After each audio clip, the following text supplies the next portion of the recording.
platform on which cases of a criminal nature were tried, and sometimes cases involving political opponents.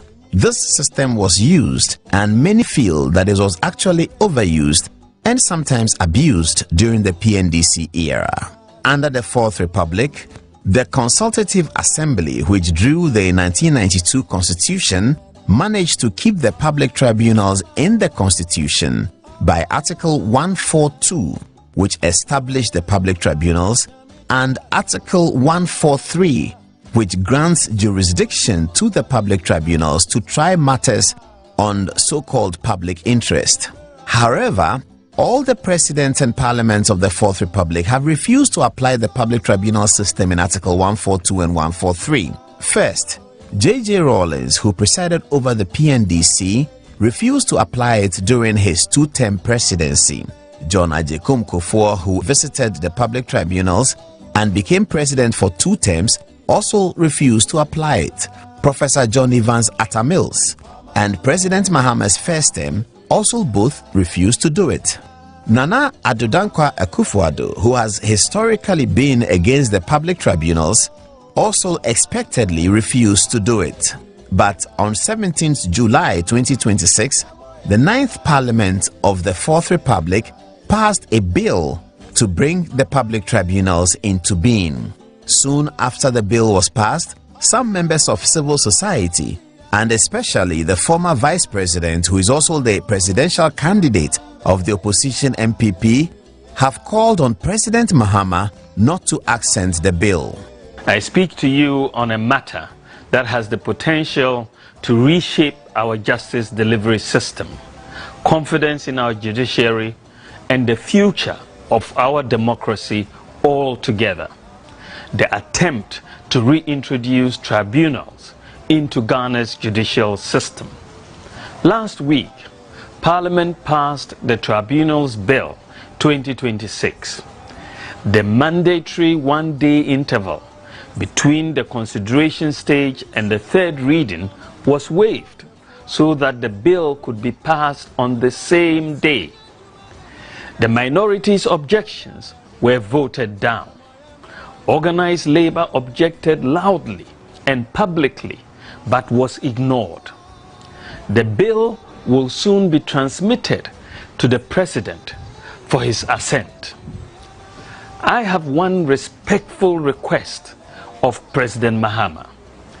Mr. President, do not assent to this bill. Pause and let the nation ponder and deliberate on this very important matter. This is not a partisan request. The Trades Union Congress, the voice of millions of Ghanaian workers, has called for the bill to be withdrawn altogether, warning that in its current form, it could become a potent tool for weaponizing justice delivery.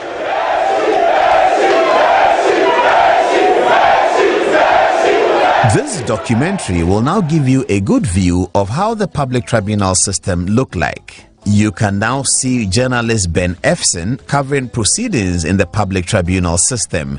Here is John Agyekum Kufuor, Kakra Isamoah, who used to be with the MPP but now the NDC, and lawyer John Ndebogiri, as well as Dr. Kwame Safwedu, a former presidential candidate of the NPP, and of course, former Attorney General Madame Gloria Ekufu. Here is the scene as crowds cheer whilst accused persons, the late Professor Edu Boahen and journalist Kwesi Pratt Jr. are brought in to answer their charges. Here's Professor Edu Boahen's opening statement. I believe this was said court was to invite me here to give evidence as a witness. And as the charge seeking the issue, I refuse on that basis. And if I'm brought in the same way, now accused, place me how I am so I cannot speak. For the reasons which I set out in my letter to the chair of the National Tribunal, I do not accept the authority of this tribunal. I stand by the terms of my letter. Indeed, the present situation of terms is strength of my allegations that these tribunals are instruments for the persecution of political opponents of the PNDC government. It is well known, both the government and the security agencies, that I had no connection whatsoever with the bomb throwing incident. Kwesi Pratt also mounted the stage in classic fashion, and this was 1992, 34 years ago. I can report the tribunal as a journalist. Sir, the greatest says, don't let us put the horse before the cart. As we explained to the professor, and what we are doing here is based on procedure and law. And we just don't do things at random. Now, the second one is that I am deeply convinced that the state is not interested in the enforcement of law generally in this country. And that have been brought before this court because you are opponents of the government, and the government wants to use these issues to be legitimating themselves. And there is evidence to that effect. PNDC members of committed murder because even murder, which is a gruesome crime, goes unpunished in this country because you know that the person is associated with the PNDC. And there's a case in 1983 where the PNDC member picked up a rifle and shot 6 people dead. The case was supported to the chairman of PNDC, and he did not find necessary to enforce the law. Now, why is the state interested in enforcing the law when it comes to a simple question of obstruction of the justice? When panel members of the tribunal themselves have publicly admitted that the state is government interference in the affairs of the tribunal. About the panel that tries cases in the tribunal, this is how it works. The tribunal often has 3 members, with only one of them being a lawyer. Here is a video example of how the public tribunal system used to work in those days. In relation to his client, application is granted. PW10 is recalled at the instance of prosecution in terms of their application. Full reasons for this shall be embodied in the final judgment in the case. PW10 is recalled. Maybe Dr. Bawumia has a case in asking President Mahama to abandon this course. The answer to congested courts is to strengthen the courts, more judges, more courtrooms, and digitized processes. It is not to build a second system of justice. Mr. President, your government commands one of the largest majorities in the history of the Fourth Republic. With such numbers, Parliament can pass almost any bill it wishes. Not everything that can be passed should be passed. The larger the majority, the greater the duty of restraint. But also, recently, pollster Musa Dankwa has conducted a poll in which he says many Ghanaians are expecting the public tribunals to work, and that many Ghanaians are happy about the return of the public tribunal. What do you think?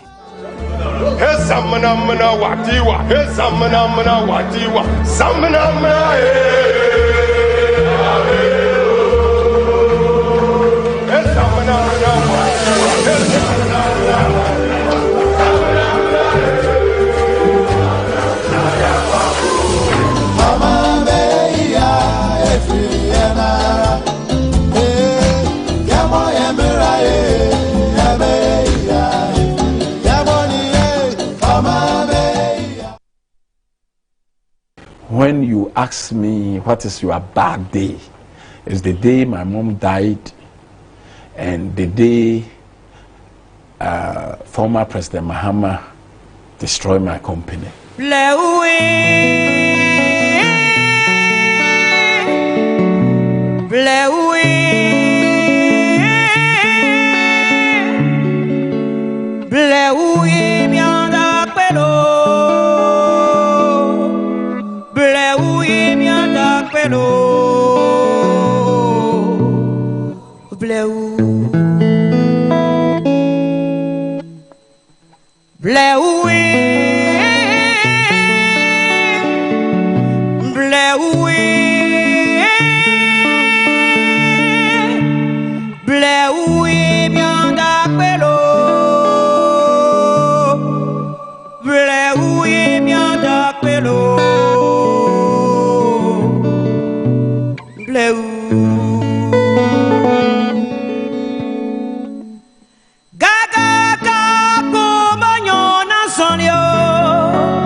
mi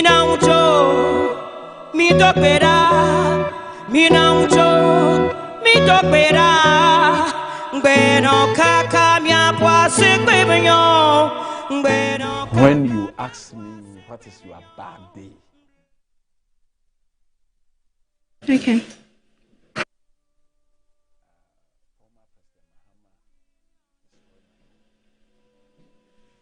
Good evening and welcome to this edition of Good Evening Ghana. I'm Fati Banda.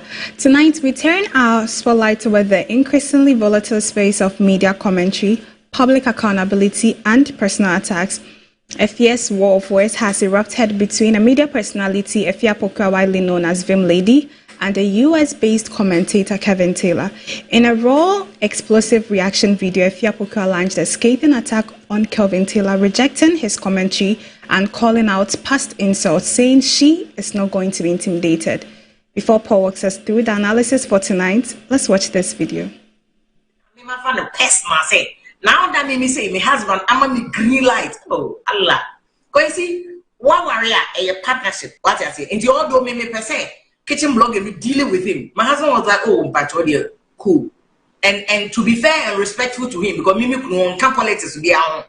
Men I'm seeing the media ni. And I mean, they don't even like a human. I can make journey yesterday, but me say I'm pushing back with my family. Still, I'm the same here. So when the kitchen blogger decided so they attacking me, my boost me going into it, I'm a fan of person, and I kept convincing him to tell him I'm way. Until now that NDC, it's not my boss, some say like that, and buyer calling out NDC said, look, hey, a crocodile John, I'm here to say a must not case when you have appointed, designated, paid somebody, so you bully a man, on didi matem, on ye ma.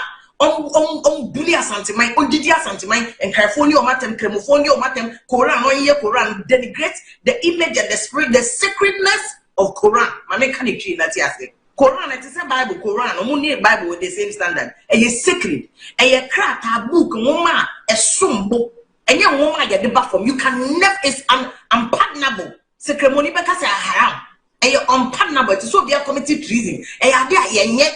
You musio so be cassette Quran. Now I could Quran or Babeka, and this man carry.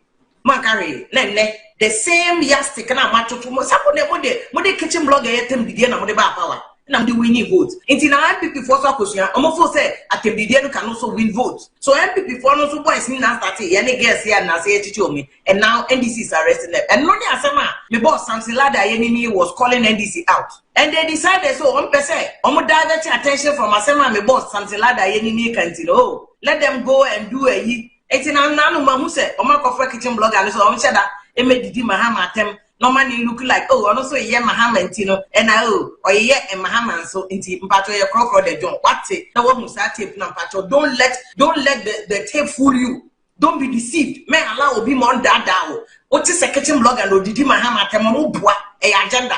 After the boss Samson Lada any video no they buy they decided so mama shut down fraco no so go video no did Mahama Temanga so one year this new na you mukoye anything I said oh can be but you see how low politics has made us sunk.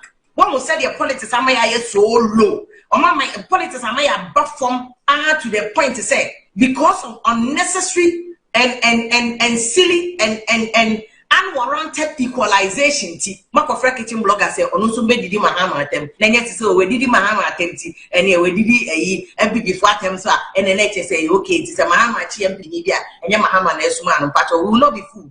We will not be deceived. We know, say, kitchen blogger, you agents. The person who came to Ghana not warranted that so. Man, channel airport. Obina can buy miracle boy, you will do airport, no channel. And the person is your agent. We know you will never fool us with any attempt to equalize. Now, media, apart from more NDC MPP, more than media personally, I am a victim of his bullying. Nana Bana must say, why me here? I don't even care. So Nana Brefo for the Kanyamel. Maybe I say I'm fighting for her because I want a secret. You're fine yet.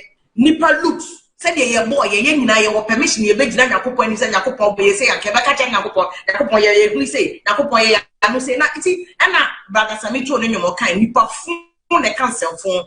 Because this kitchen blogger, you did at me. Also, who had the one in the Yabia, or did he mount a more bully ma? And I've been there to upon him. and I've been letting you know, oh, sorry, or the master, I go deal with this guy. Me say, and no, they are so personal to me. It's so personal to me. I go deal with them. He go shock. He go over. The oya, me did at them. But this thing that he has done to me over the years, over 10 years, insult, bully, attack, abuse. Oh, he go over him. He go over him. He go over him. Hey, because you have no right. You have no right. Party be na ma usikaka sebia wo se wo se sebia wo sebia bu se brother the wajibi to allow a political party to pay you. Se ko didi nkrofo atem. Me wa me president Mahama hu your friend efia oni mesre. It is to allow somebody to pay you. Se ko didi nkrofo atem. President Mahama hu na ba na mo oni mesre. President Mahama hu ye friend say nana ya abrefo oni mesre. E ma ya wo di o matem buli o mo chief imam kremo fo chete. Ya body e class 1 for. Dey show be to say chief imam. You have the audacity and the effort to attack them.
Good evening and welcome to this edition of Good Evening Ghana. It's 21 minutes past the top of the hour at 9 o'clock. Tonight, we have a very interesting and educative show for you as always.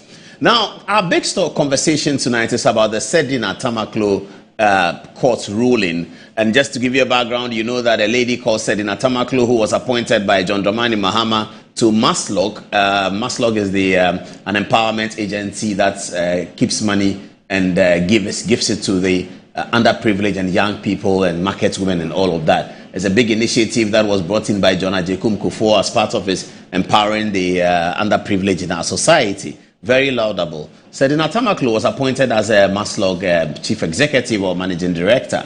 And she had difficulties with the way in which she handled the matters at MASLOG. And so she was prosecuted by under the Nana Akufo-Addo administration. At the beginning of the prosecution, the Attorney General, the lead prosecutor was Madame Gloria Kufuor. You remember her, the first Attorney General of Akufo-Addo administration. But the prosecution, of course, you know that the wheels of justice grind slowly. So the prosecution proceeded into the next stage, which is the second term of Nana Akufo-Addo's administration. So eventually, the story is that Sedina Tamaklo was convicted, and she was to serve a 10-year jail term, as was pronounced by the High Court at the time. Sedina Tamaklo was not in town by the time the judgment was given, and so she was unable to serve her term, or she was unwilling to serve her term.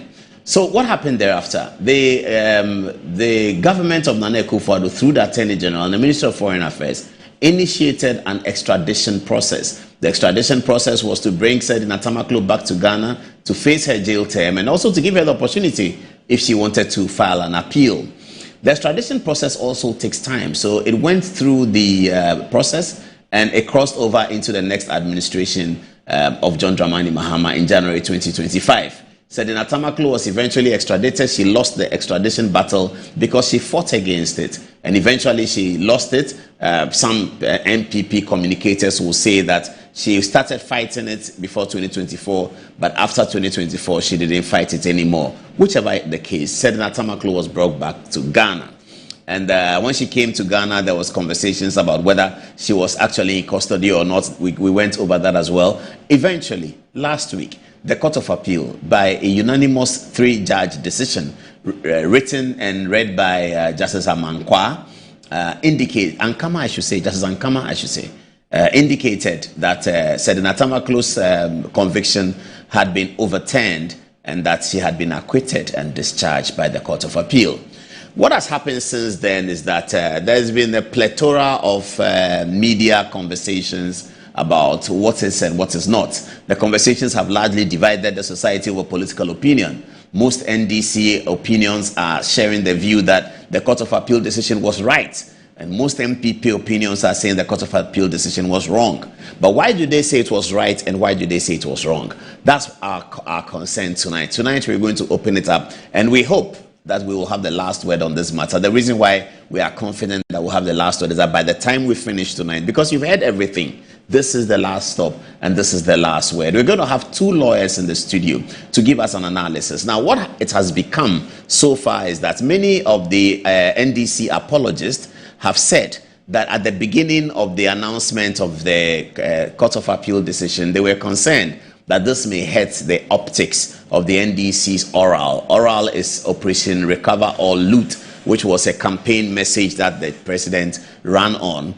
Oral was initially affected by the Attorney General's nolle prosequi, which is to say we cannot prosecute again. All the criminal cases that Attorney General inherited, most of them have been ended by the Attorney General, and that raised some concerns among civil society and particularly protest from the NPP. But we've crossed all over that. Sedina Tamaklow's ruling then sort of came into the conversation and appeared to be throwing a spanner in the works of Oral at the time the decision was announced. However, we have been hearing on social media over the period that, especially from pro-NDC civil society, I refer to Oliver Vomaho, I refer to Kwekwaza, I refer to Franklin Kuju, all of these pro-NDC social media commentators who started being critical of the judgment now say that having read the Court of Appeal decision, they now know that the judgment was a right one. So that is where we are. Last night on Point of View, hosted by Bernard Avle, lawyer Jay Baffour is also MP for Mensia South, went as far as analyzing the Court of Appeal decision. Many people in the MPP have praised the way he analyzed it. Earlier this morning, on yesterday morning it was, or this morning, on Kwame Sefakai's Peace FM, lawyer Tuya Yeboah was distinguished in telling the general public about the details of what happened in the trial. What we are going to do tonight is that we are going to be critical of these 2 opinions because we already know the opinions of all of those who are siding with the decision. They say that after reading the judgment, you will see, and as they keep saying, that the prosecution did a very shoddy job. Former Attorney General Godfrey Dame had been at the end of NDC's attacks, saying that he did a very bad job in the prosecution. The NDC apologists have tried to convince the general public who have been listening to them that the old Attorney General did not prosecute well. Even very senior people have been talking about how they believe that the prosecution was wrong. All of these opinions that the prosecution was wrong is anchored on a new narrative generated from within the camp of the NDC, authentic NDC and civil society NDC, where they are all saying that after reading the decision of Ankama and his 2 brothers at the Court of Appeal, they believe that the High Court led by Ifya Sewa did a very poor job. What we are going to do tonight is to have you listen critically to the arguments of lawyer Jay Baffour, who is analyzing the Court of Appeal decision, as he did on Point of View on Channel 1 TV last night. Lawyer Jay Baffour believes that he has found something in the judgment that should be heard. And then he has found a way in which he believes that the panel at the Court of Appeal did not do justice to the High Court decision. He is in the studio and he will tell us about that. Also, Deputy Attorney General, the former Deputy Attorney General who was in charge of criminal proceedings, you know there are 2 Deputy Attorney Generals, one was civil and the other is criminal. Alfred Tuya Yeboah, who is himself the former president of the Bono Hafo, as it then was Bono Hafo Bar Association. Alfred Tuya Yeboah is in the studio as well. He was brilliant on City on Kwame Sefakai's Peace FM. You should listen to him. Alfred Tuya Yeboah is going to give us the backstory of what he knows, being the lead prosecutor when he took over the case as Deputy Attorney General, leading to the end and even to the extradition. He's going to explain that to us in great detail. So that's why we are here tonight. Also, Leading and falling out of all of this is a demonstration that has been planned and announced to occur on the 6th of August, which is very soon. Henry Nana Boakye, the current national organizer of the New Patriotic Party, who is also vying for a first vice chairman position in the new executive of the New Patriotic Party in September, is leading a demonstration on the 6th of August against all of the things happening in the judiciary. He will join us in the studio to wrap up support for his demonstration. I have told him I will be there to support the action, and yes, surely I'll be there. It's 29 minutes past the top of the hour at 9 o'clock. So what do? We set it out straightforward, and we hit the touchscreen with our first story. Before Lawyer Balfour comes in, I'm going to deal with 3 stories on the touchscreen. The first one is a conversation about President Mahama's second term.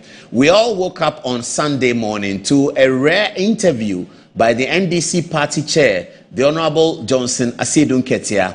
Everyone knows that the name Asiedu Nketia now resonates with the leadership of the NDC, and that he and his supporters are primed out that Asiedu will be on the ballot in 2028 as the presidential candidate of the ruling National Democratic Congress. What kind of hurdles must he cross? What kind of pitfalls? Already, Asiedu has been stopped by the National Council of the NDC, the Council of Elders of the NDC, because at the beginning of the term, since 2025, Johnson Asiedu Nketia began what he called a thank you tour. And this thank you tour was tortured by Education Minister Idrisu Haruna. In one of their trips abroad, Idrisu Haruna mounted a scathing attack on Johnson Asiedu Nketia's thank you tour. Idrisu Haruna did that before and in front of President John Dramani Mahama. Since then, we have not seen Asiedu Nketia continue with his thank you tour. But everyone knows that Asiedu Nketia is deep in the saddle, and he definitely wants to be the NDC leader.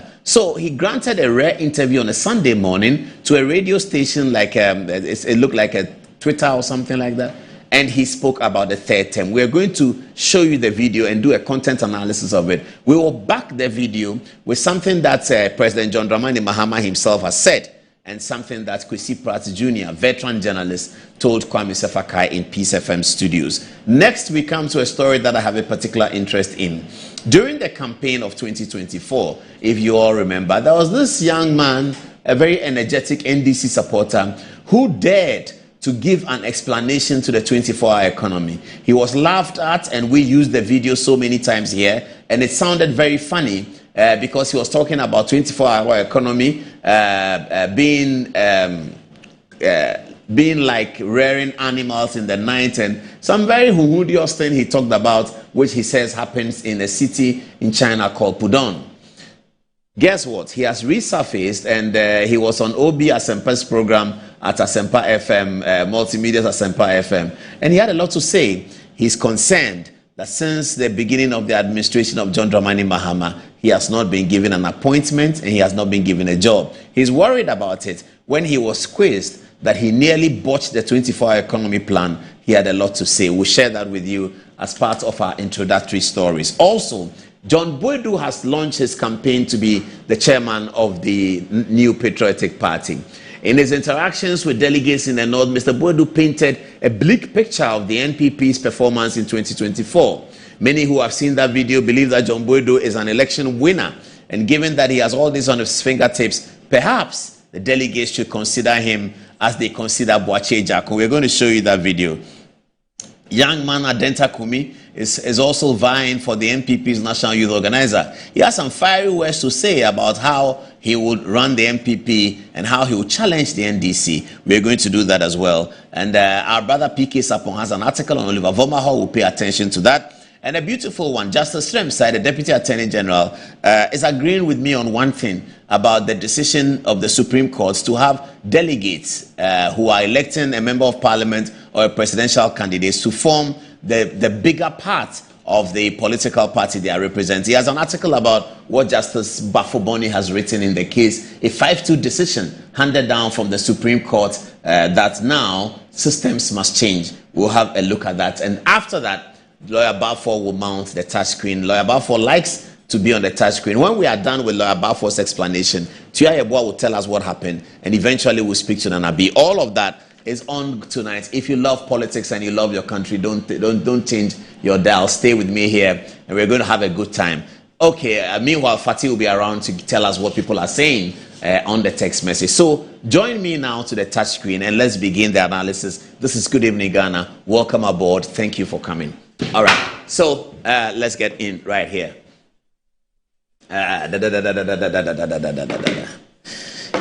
Okay, so there's a third term agenda that they talk. There's a third term agenda that they talk about for President John Dramani Mahama, isn't it? Now on my touch screen here, I have Kwesi Pratt Jr., who has said a lot about it. I have in the middle President John Dramani Mahama and Johnson Asiedu Nketia, the party chairman. We woke up to a rare Asiedu Nketia interview on Sunday morning, and you can tell that the party chairman was very affected by the third term matter. Even if you look at his body language, he's almost angry about people who are calling for third term. And so we're going to look at that. What is the conversation? The conversation is that two people have gone to court. Ken Koranche, who is an MPP person, is one of them. In fact, Ken Koranche's application to court elicited a response from Martin Amidu, the former Attorney General, former Deputy Attorney General, former Attorney General, and indeed former Special Prosecutor, or shall I say the first Special Prosecutor of the Akufo-Addo era, and Martin Amidu wrote something about it. So the Supreme Court is being invited to make a declaration that on a true and proper interpretation of the provisions of Article 66 of the 1992 Constitution, John Dramani Mahama is truly qualified and competent to vie for a third term, because if John Mahama runs for president again, he will be looking for a third term, having served as president from January 2013 to January 2016, and now he is serving currently as president, beginning his term from January 2025, and the term ending January 2029. In December 2028, according to the calendar, there will be election in Ghana again. And will John Mahama be on the ballot? If he goes on the ballot, then he's potentially looking for a third term. So that's the conversation that's going on in the circles. And Johnson Asiedu Nketia had to necessarily take a step to look at the interview. Let's see what President Mahama himself has said about this third term agenda. Have a look at President Mahama's video. The people of Ghana gave me a mandate for one term,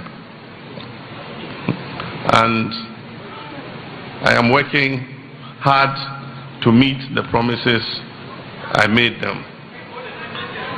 And so I always tell my ministers, I say, let's number our days so that we can work harder to meet the promises we made the Ghanaian people.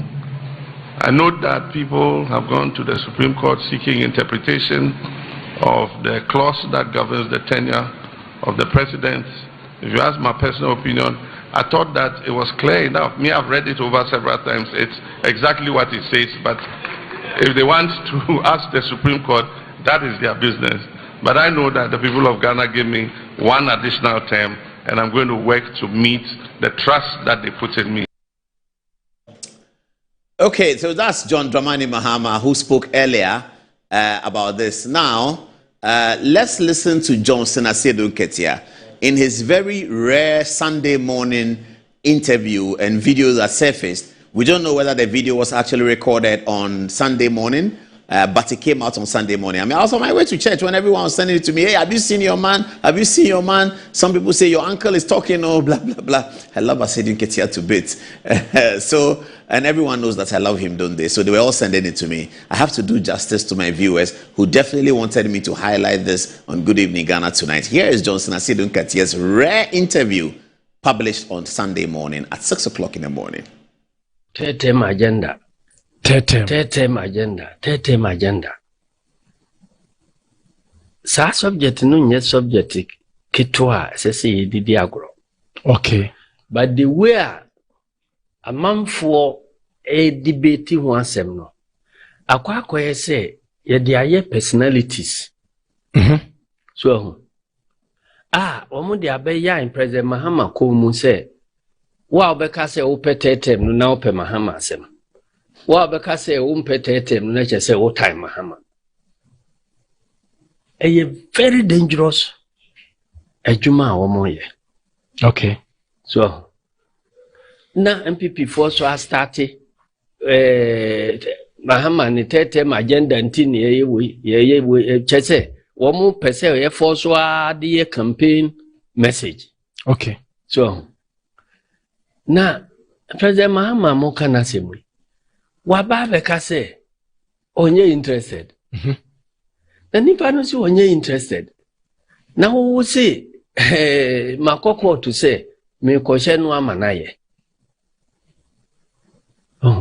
Na uteti asofo no binum a asi wo tete me kura me dia bamba bi o.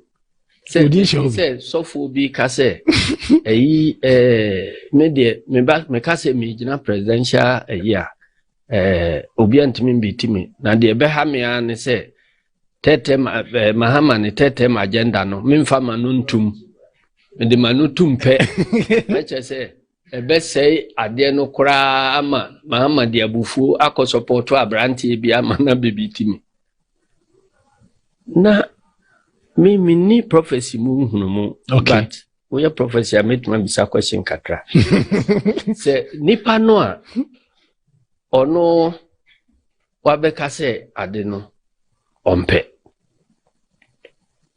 menso menyantu manum to say meko baabi ana menko baabi. Okay.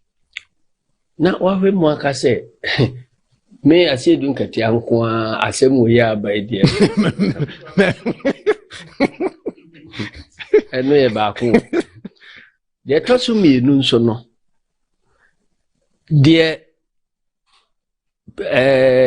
enyina so a ye gina so aye campaign na ye mamu no Ghana fo so agi atum no ade ba ko pa ni se Ghana fo gi tum se President Mahama ye nokwafo onti se baumia enti o ka asemo a he means it. Okay. So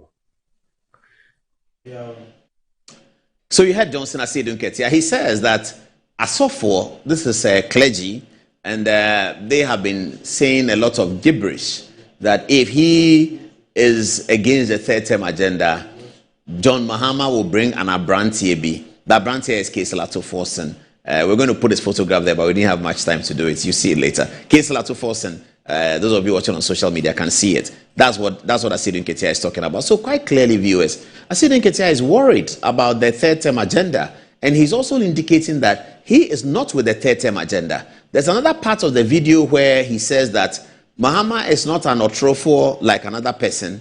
So when he says that he's not doing third term agenda, he's truly not doing third term agenda. So viewers, what really do you think? Do you think that the supporters of President Mahama, because there was a press conference in Ashanti region by some people, they call themselves a new group. So groups are being formed who are calling for the third term agenda. Are you aligned to the third term agenda, or are you disaligned to President Mahama's third term agenda if you're an NDC person? Kwesi Pratt Jr., who is a left-wing journalist and thinker and therefore sympathetic to the NDC, had also had some very brutal remarks against the third term agenda, speaking on Peace FM to Kwame Sefakai. Have a listen to Kwesi Pratt Jr. Danin who beka chese o petete makodia who be nwa yipa. Na se Kwesi waka so ompe. Waka bebre. Ebinu mo ka se bia ye hanya. Na se ye hanya dia. Ene na hu papa. Enti ni se beba so. Enti me nya hanya. Tetem no emma so. Na oni Fifi Kwete. NDC General Secretary no. Wakasa afasa nyoma ehu. Ose party no mfaso. Sape. Osmo mo yesa no. Omo greedy. Wakasa omo ye greedy and opportunist. That's a one person papa no corner omo bibi nti a ombenya die. Exactly. No more greediness no opportunism no. Ebe how man no. Ebe how papa lankasa. Ebe how biara. Eto mo ntwaso. Omo ntwaso kra ni ntumi enya sumdwi. Ya hwe na tell me the masa emmaso. Ya hwe na Supreme Court beka. Oh, masa emmaso kwame. Tete emmaso. Oh. Because social constitution yenye lawyer for ntie. Kwame, unti brofo. Meti kakra fine. Say nye lawyer for nkwa na ti brofo. Meti kakra fine, but me brofo kakra minim no. Se me share article 66 na.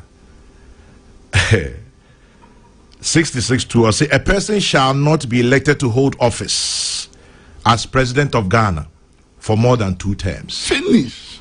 Almost say ankasa consecutively. Finish. For more than 2 terms, finish.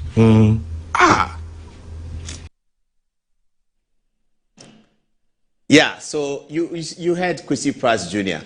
Oh, I thought they gave me a poster by my dear friend Felix Kwasi Ofosu. So Felix Kwasi Ofosu is the government spokesperson. He's also a member of parliament. And he says, recently quoted by one of the online portals, he said, President John Mahama will not contest 2028 election regardless of the Supreme Court ruling. Felix Kwasi Ofosu. So Felix Kwasi Ofosu is telling us that even if the Supreme Court were to come out and give a ruling that interprets Article 66 in a way that allows President Mahama to run for a 3rd term, even if that were so, President Mahama will not run. I've heard MPP people who have been talking about, well, if they want to do a 3rd term, we present John Agyekum Kufuor. And we know what John Agyekum Kufuor has achieved for Ghana. We know, everybody talks about it. Today, NDC praises him. Alote Jacobs apologized to him. Sami Jemfi has been to him. Kufuor calls him that very distinguished Ghanaian. Dr. Bawumia calls him his boss. John Mahama calls him his boss. So if there's a 3rd term opportunity, then here we are. 86-year-old John Agyekum Kufuor would be the MPP flag bearer on the ballot. We move with it. We're going to vote for him massively, and then we see how it goes around. Maybe he can have Dr. Bawumia as a running mate. Something like that. Is that what we want? Anyway, but Felix is assuring people that okay, so this is the full story. So you can cut the video here. We start another one. This is a full story. It says the Minister for Government Communications, Felix Kwasi Ofosu, has stated that President John Dramani Mahama will not seek re-election in the 2028 general elections, regardless of the outcome of the Supreme Court case, Article 66(2) of the 1992 Constitution. According to him, President Mahama remains committed to serve his current term and has no intention of contesting for another term, irrespective of the court's decision on the constitutional provision. Okay, so that's quite straightforward for us, isn't it? Yes, so that is the end of our conversation on the 3rd term. I have been concerned about, I'm moving to another story, isn't it? I've been, Pudon, that's what I'm going to. I've been concerned about this young man, and I've been asking friends of mine who are in the NDC that, where is that friend of mine? And they ask me, which friend of, how are they going to do it? Sorry. They'll fix it. They'll put it. I'm talking about the 24-hour economy, yeah? Okay. Should I? Okay, great. I got it. Thank you very much. Thank you very much. So I have 24-hour economy. So now let me start the story. I've been concerned about the 24-hour economy. Generally, people talk about the fact that it's not being achieved, and we are now hearing that institutions like educational facilities, already existing markets, and other existing infrastructure is being broken down and pulled down by bulldozers to make way for 24-hour markets. When the NDC, who's doing this to me? When the NDC published the 24-hour economy, they didn't tell us that it includes markets, but suddenly we know that the District Assembly Common Fund, a lot of it is being driven into the establishment of 24-hour markets, where they have no land, is said to be pulling down major beneficial existing infrastructure. But that's not even the point. I have been concerned personally about my friend, the guy who spoke about how 24-hour economy will work. Now, this guy dared to dream. When it was very difficult for the NDC campaign of 2024 to explain 24-hour economy, he went to a studio in Kumasi and he blurted it out. And he showed what 24-hour economy is. Unfortunately for him, what he said was so laughable, it was not nice. He got suspended from the NDC communication. Eventually, the NDC won the elections. Later on, President Mahama explained that 24-hour economy is 133. It means one job, 3 people will do it, government job. Today, that has also not materialized. Kesel Atoforsen, the finance minister, goes to parliament and laments that he has to borrow money to pay workers. Now, this is the same NDC that said that one job, 3 people will do it. This is the same NDC that is telling us that the one job that only one person is doing it currently, they are struggling to pay that one person. So obviously, 133 is not going to happen. Yeah, it's not going to happen. Fair enough. So we take it like that. But let's see what happens. But I've been asking that, where is my friend, the Pudong guy? Now, lo and behold, yesterday I was watching Obi Amwa's show, Obi and Ponce's show on Asempa. You know, I don't miss that show in the afternoons. If you call me in the afternoon, I don't pick, it means I'm listening to Obi. And then I saw this guy, I was elated that, oh, great, my friend is back. But he had a very sad story, and I'm going to show you the story. He says he defended his 24-hour situation, and then says that in spite of all of that, he's been neglected by the very party that has won the election that he dedicated his resources, his life, and everything to in 2023, 2024. First, for those of you viewers who have not seen the Pudon video, let's go back to the old Pudon video and show it to you, and then we come to the latest one. Here it is. 24-hour economy, mama, papa, mom, titifie, mom, yen, and moi. John Dramani Mahama said what the modern farming techniques and the day back. Under animal farming, we call baby to say Pudon or China. We call animal farming. We need say Jatani mwake see elephant near the gum egu farm numbi. And you want to mean cause o kwa kodo do and I say o kwa no ko dua nuane wo. Et would kai set up plantation ni bi bia wie uwia no jam wana gum.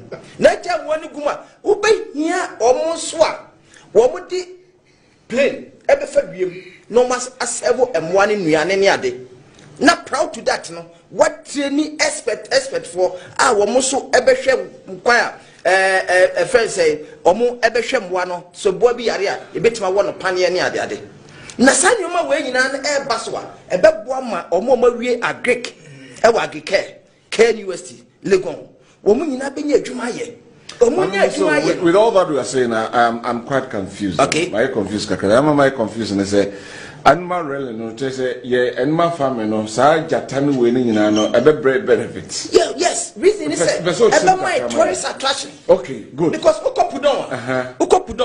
Now more of tourism than say yeah, rare animal. And I'm proud to that. No, so no. And one akasano. Who bet me I export to be. Okay. Who export to no nesikano air day. And your money kono. Okay. Na nya dollars. Dollars neighbor. Bebo usika sama a day. Ejina. Okay. Proud to that no. Te wo make a exportation no. Movement away no I say wo di your money be kono ha. Na di kono. Wo di kono. Wo be nya dollars na ba. Dollars ba because country bia na.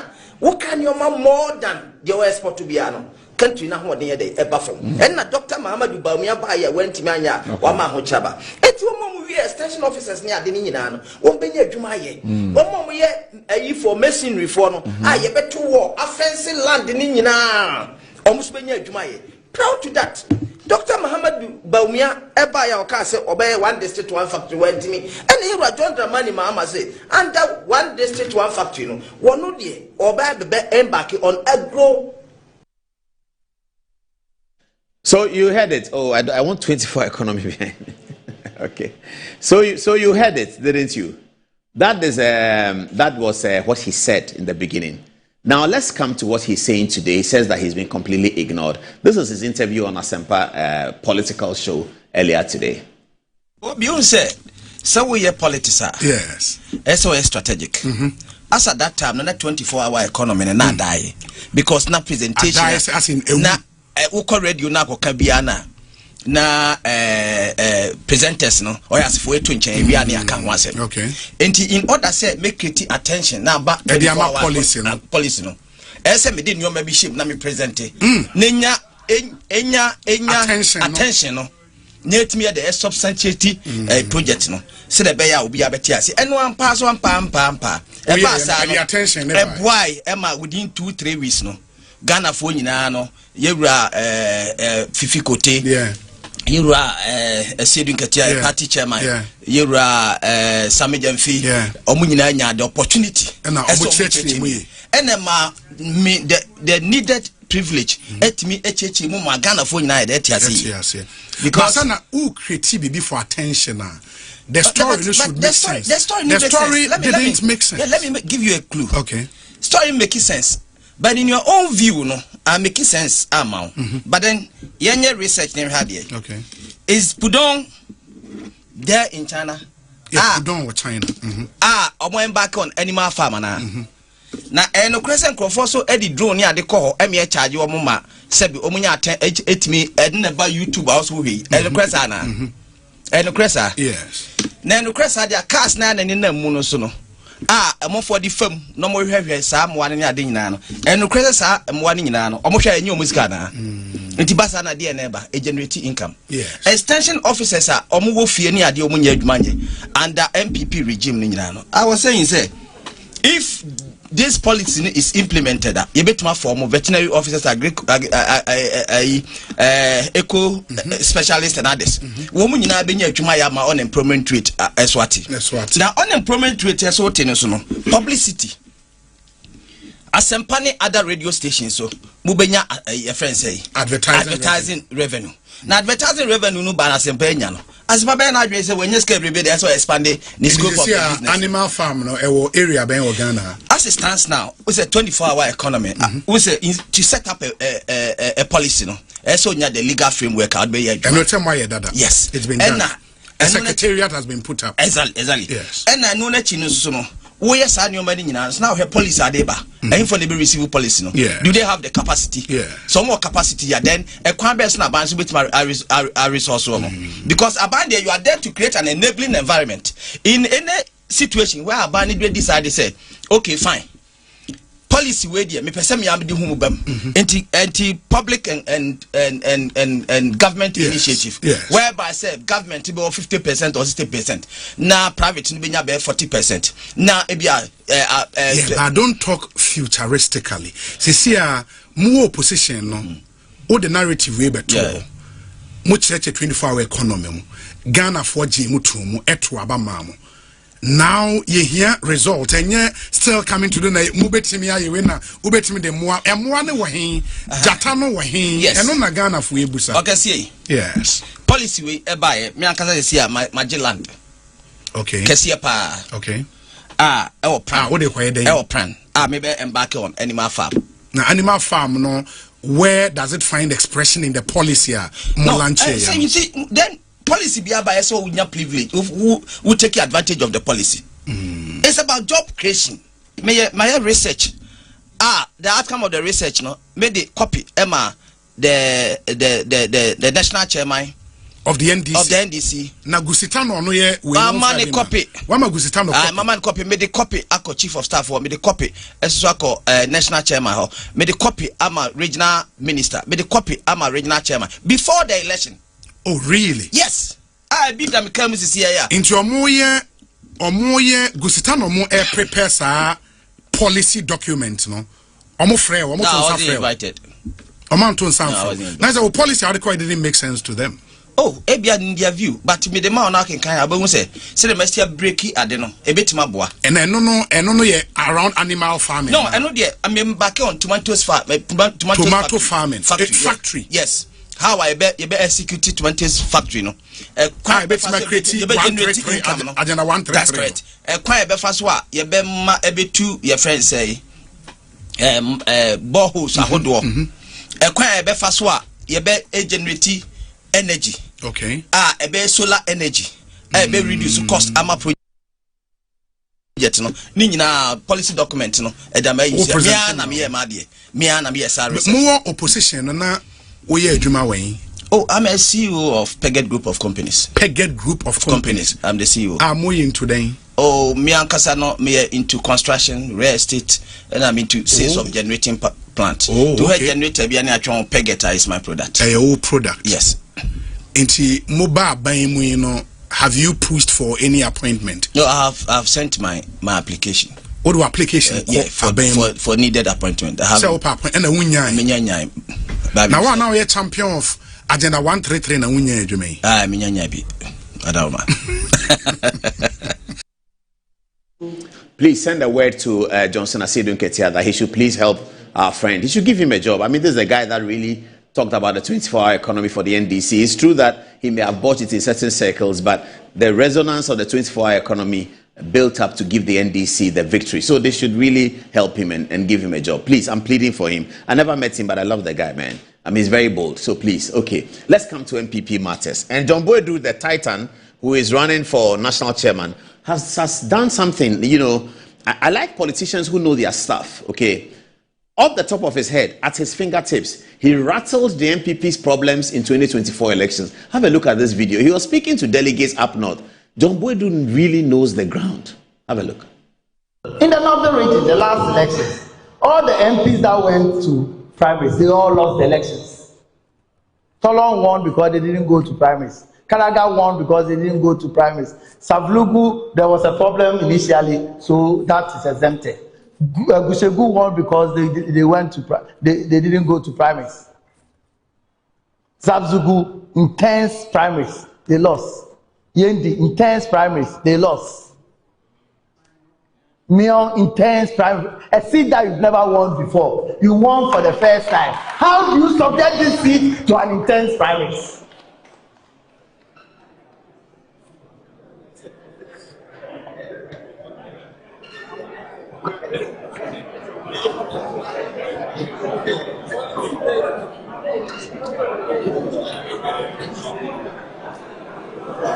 Kukudu. Upper East, we have 0 seats there. Upper West, we have 0 seats there. OT, we have 0 seats there. Water region, we have 0 seats there. So 4 regions, 0. Western North, we have 1 seat. Bono, we have 1 seat. Bono East, we have 1 seat. Ahafo, we have 1 seat. Savannah, we have 1 seat.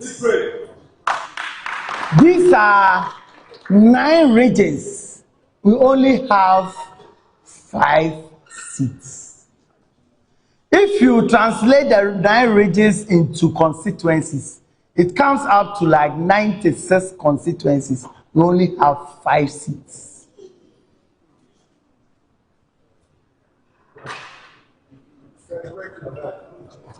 Now we want 60. This is the reality. We want 60.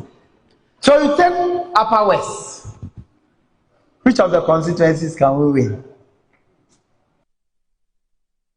Pictures. We need pictures.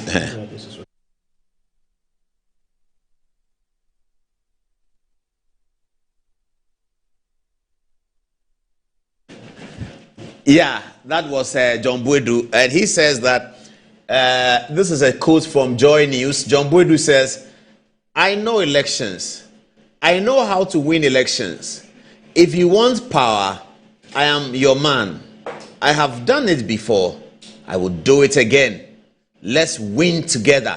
John Boydu, aspiring national chairman of the New Patriotic Party. This MPP chairmanship race is going to be feisty. We're going to put a documentary about it and then we'll release it soon before the event.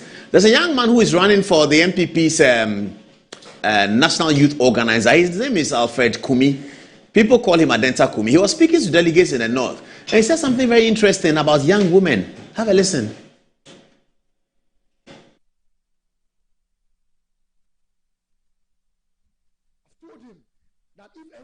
They take 100 of our girls. We will take 500 of their girls. We are not joking. Whatever we will do to win election 2028, we will do it. If we have to go to hell and campaign, we will go there and campaign. And we will not let anybody silence us. You know what MDC is doing? They are trying to keep us mute so that during the time of election, they can do what they want. But I've told them, as they arrested me, you can kill the messenger, but you can never kill the message. You can never kill the message of change. Because Ghanaians themselves are saying that they've tasted water and they've tasted alcohol and they know which one is good for life. Okay.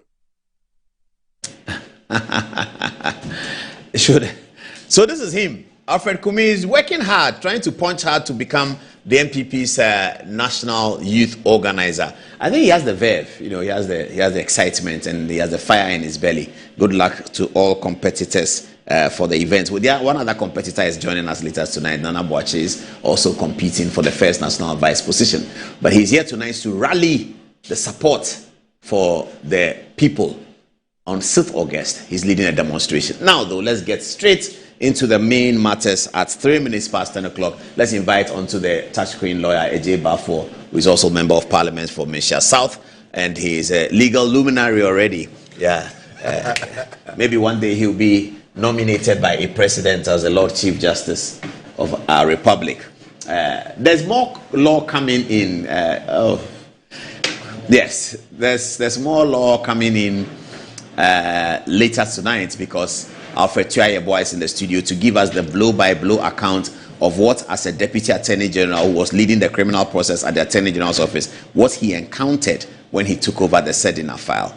Lawyer, good evening. Good evening. I saw your program on City TV yesterday, and you were making a point that you were worried about the way the Court of Appeal evaluated the document before them, the High Court decision. Tell us about it. So, the court spent so much time telling us what, in their opinion, should have been done by the prosecution, instead of focusing on what the prosecution had done and evaluating it and giving us the consequence or the effect of it in law.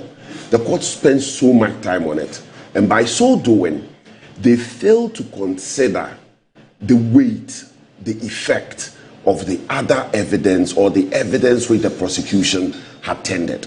I'll give you an example. Well, many of the lawyers from the NDC side who have read the judgment are telling us that after reading the judgment, they tend to agree with their decision. It came from Franklin Kujo, it came from Kweku Azai, and all of these NDC civil society. So they have managed to convince some people that initially they said, oh, no, this is bad. But the same people now say, oh, I've read the judgment and I'm convinced by it. And you are saying that when you read the judgment, you see more difficulty. So I'll explain to you. Yeah. Very respectfully, in some situations, you need trained eyes to appreciate evidence and its effect or impact in any case.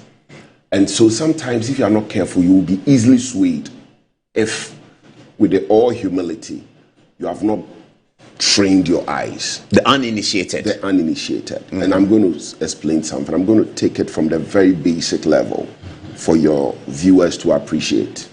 Firstly, people tend to think that evidence is necessarily documentary or material. Evidence is not always documentary or material. Evidence is about what you say. So basically, when we say somebody is providing evidence, you are providing evidence of what you have heard, what you have seen, right? What you have felt. In a nutshell, your experience. That's what you are giving evidence of. Now, the evidence you give, you are expressing it. And so it includes oral evidence. Now, for evidence in the courtroom during trial, it's just like gold. Cross-examination is the fire that tests it, the veracity of it. And so unless he has gone through cross-examination, you do not know whether or not the evidence is, credible. Now, when you go through cross-examination, there are various rules that you use in evaluating the evidence to test the weight that must be given to it. And so first and foremost, even the evidence must be relevant. If it is not relevant, the court will not admit it. Then, when the evidence is relevant, you are also looking at whether or not it is even hearsay. What is hearsay? Hearsay, as we say in Chi, atism. So I heard. You heard. I heard that he's a bad guy. I heard that he's a bad guy. That cannot be used. That cannot be admitted. However, in certain instances, hearsays are admitted or admissible, right? For instance, corporate documents, you may not have generated it, but because you are an officer of the company, you can go and tender it in evidence, and that will be admissible, even though you may not have generated it. But on a personal level, if I author a letter and you go to court to tender the letter, which you did not author, you should have been the recipient on a personal level. And so if you are not the recipient, right, for instance, we will say that the evidence you are tendering is hearsay evidence, and so it is inadmissible. And so sometimes evidence may even be relevant, but it may not be admissible in court, right? It may also not be admissible for other considerations, such as public policy, and also sometimes to ensure that the trial, is not dragged. There are various considerations that may also go into the admissibility of evidence.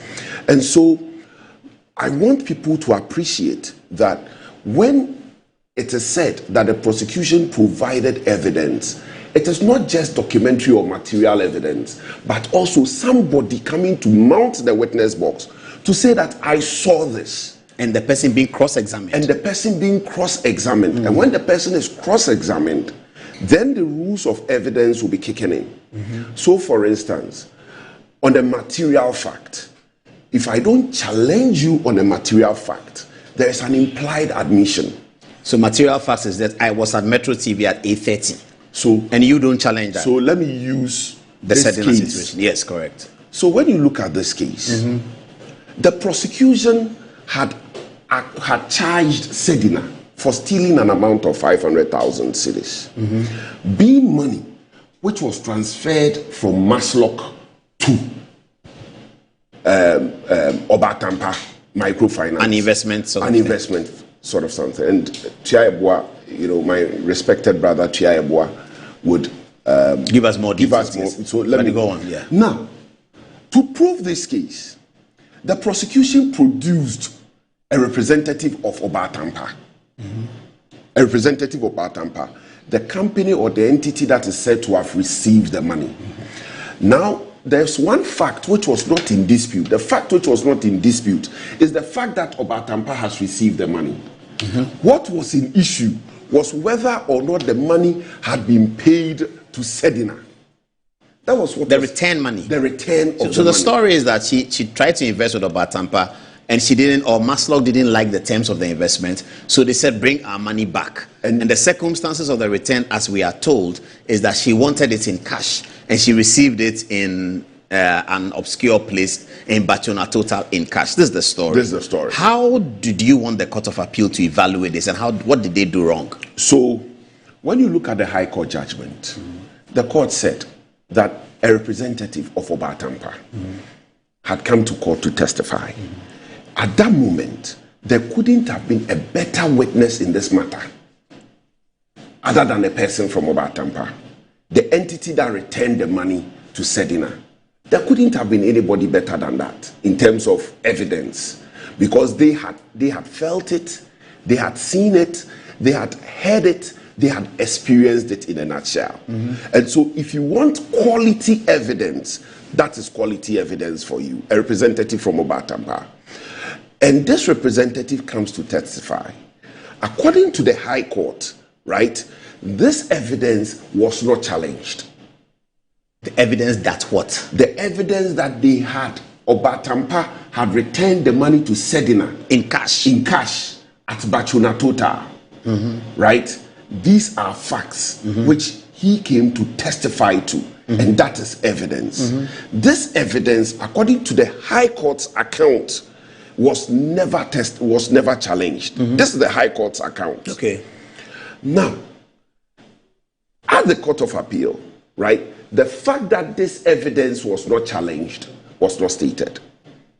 And therefore, we don't get to see whether or not the High Court was wrong on this matter. On admitting? On saying that the testimony of Obatampa's representative, as far as the return of the 500,000 cedis to Sedina, which she kept to herself and not return to Maslock, right, was concerned, this aspect of Obatampa's witness testimony, the High Court said was not challenged. The effect of it is an implied admission. We were expecting that for the purposes of evaluation of evidence, the Court of Appeal would have said, contrary to what the High Court has stated, the evidence was challenged. Wait, but so if the evidence was not challenged, then what they were presenting to the High Court was that Sedina had appropriated or misappropriated the cash. So to the extent that, and therefore the charge of stealing will lie. So to the extent that it wasn't challenged, the return of the money to Sedina was no longer in dispute. I've heard NDC opinion say that there was a letter Sedina wrote subsequent to that, writing to Obatampa to claim the investment, and therefore if she had received money, she wouldn't have authored a letter to claim the investment. I'll come there. All right. So at the Court of Appeal, the Court of Appeal then relies on a receipt, right? Obatampa's representative tendered a receipt, which is a written acknowledgement by Sedina that she had received the money. Cash. Okay. She had received I understand that was a photocopy.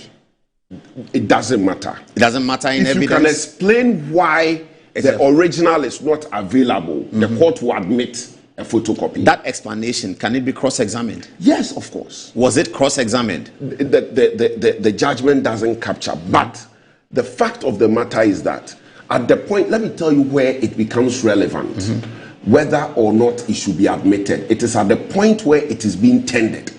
So if at the point where it is being tendered, you challenge it, court receives argument of your objection to the document, and the court overrules it, and it goes in, you can choose to cross-examine on the authenticity of it. Also, that receipt was admitted in evidence. Was admitted in evidence. That is the receipt that shows that you have collected 500,000 cedis in cash. The famous Exhibit A.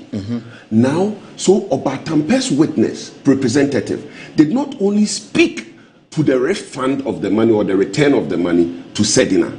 The representative also proceeded to tender Exhibit A as evidence of Sedina acknowledging receipt of the money. Okay.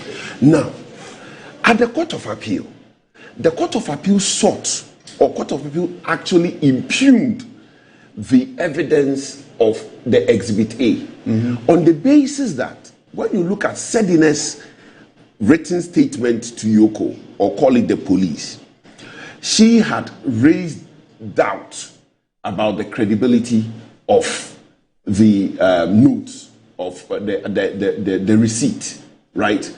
Even though she says that this receipt, this signature looks like mine, but I cannot vouch for the authenticity of this document. This is something she wrote to Yoko during the investigations. During the investigation. Was she given the opportunity in court to actually look at it and then say something about it? From the judgment, the judgment doesn't account for whether or not the lawyer cross-examined Okay, Sedina herself was not present. No. But her lawyers were there. Lawyers were there. Okay. So the judgment, the two judgments, the High Court and the Court of Appeal.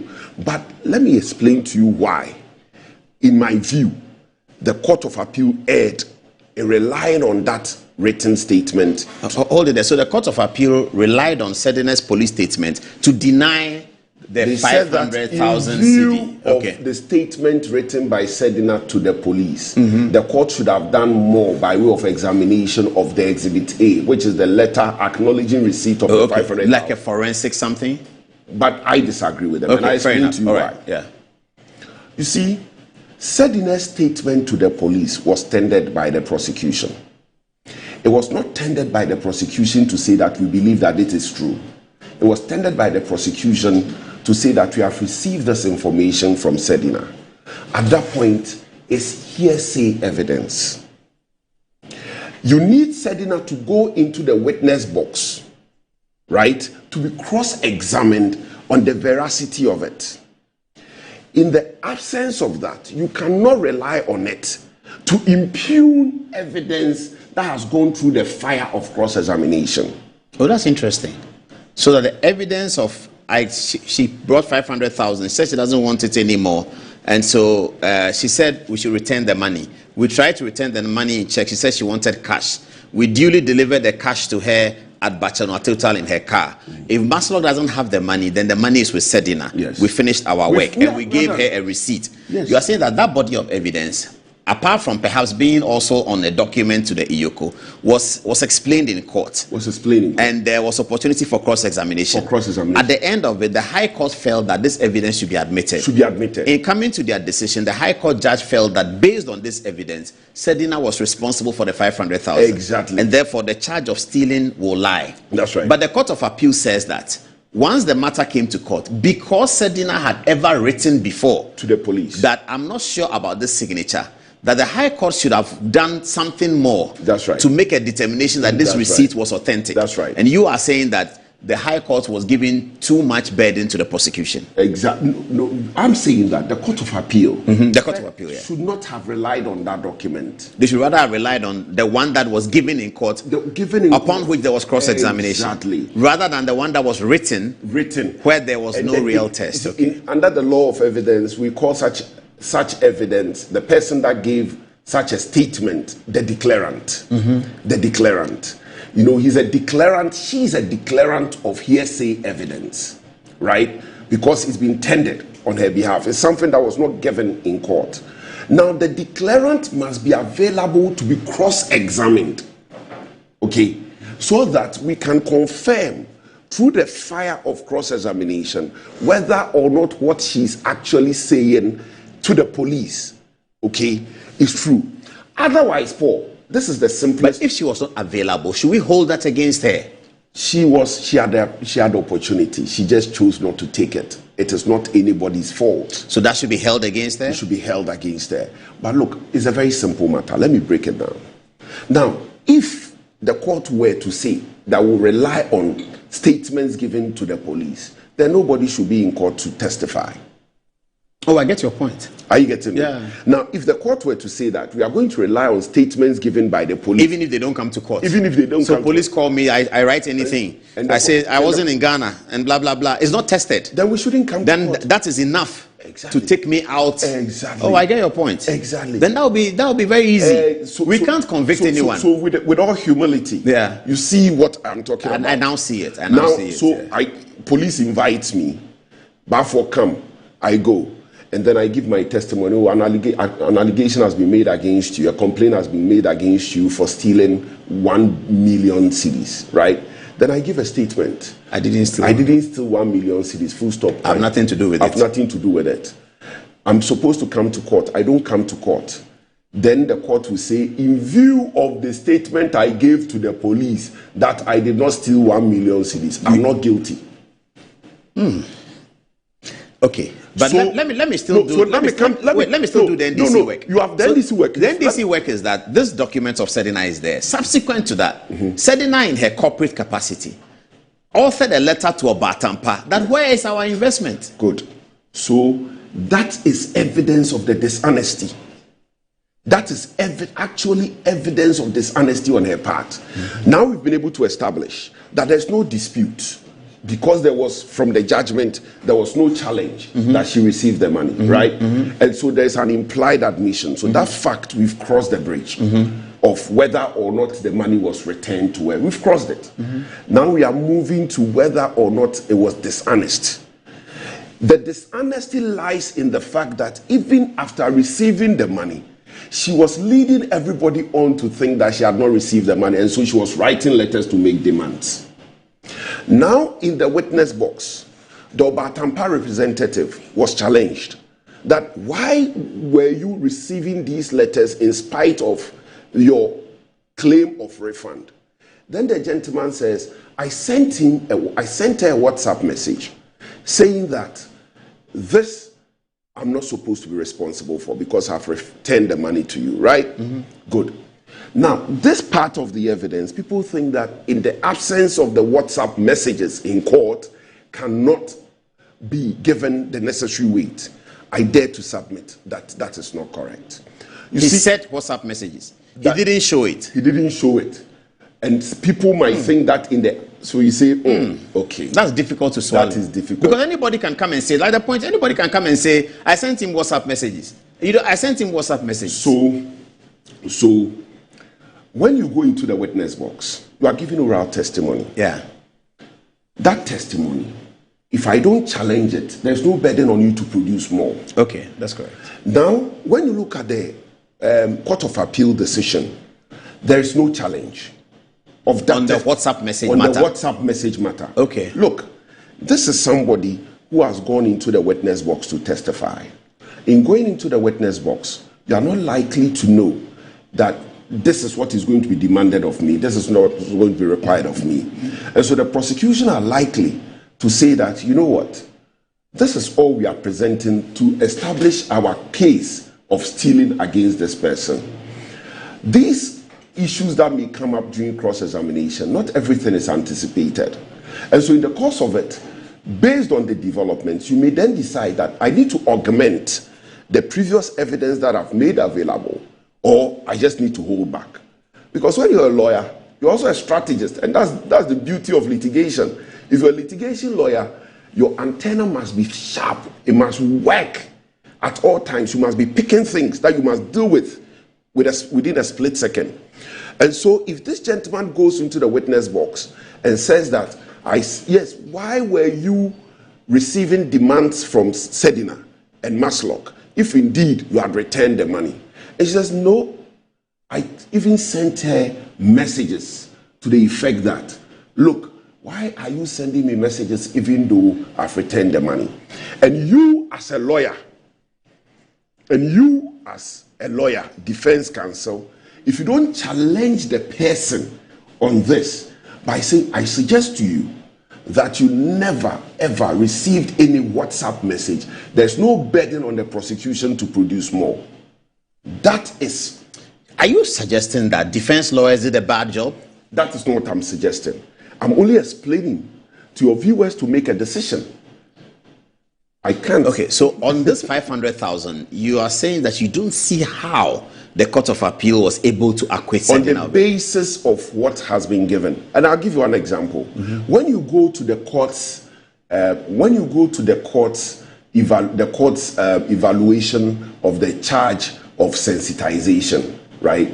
On the issue of sensitization, you discover that Yoko tendered statements given by 3 regional officers. The court simply said that because the regional officers were not in court to testify, it cannot rely on those statements. Oh, that's interesting.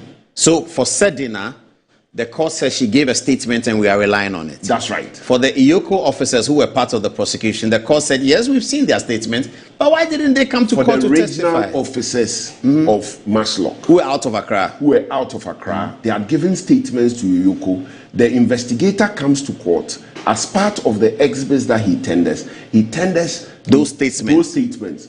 The court said that because the declarants were not in court, it's hearsay evidence and they cannot rely on it. And I agree with them. In the same way, in the same token, that is why I disagree with the court impugning the testimony of Obatampa's representatives in court on account of Sedina's statement that he had given to Yoko. Very straightforward. For Sedina, she gave a statement. She wasn't there.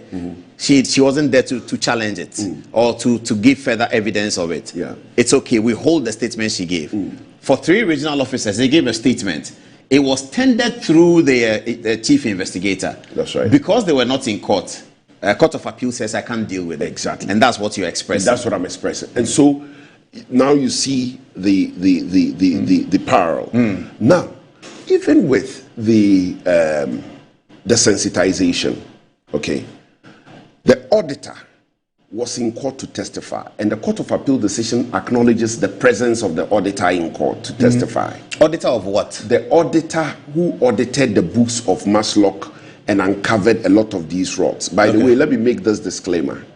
People think that I'm connected to Bafoe and Associates who undertook the auditing. If he stands here, I wouldn't know him. Because of the name, we may be related, but I've never met him before. I don't know him. I only operate a law firm. I don't operate an auditing firm. So Bafoe and Associates had audited the account of Maslock. On the back of that account, they had drawn certain conclusions that, for instance, the sensitization of the over 80,000 people never took place. Right? Now, and they were in court? They were in court. They went to testify. I see. They went to testify. Testify to their report. Testify to their report. Cross-examination happened. The court, from the judgment, did not do any evaluation of that. The Court of Appeal. The Court of Appeal. And that for me was also problematic.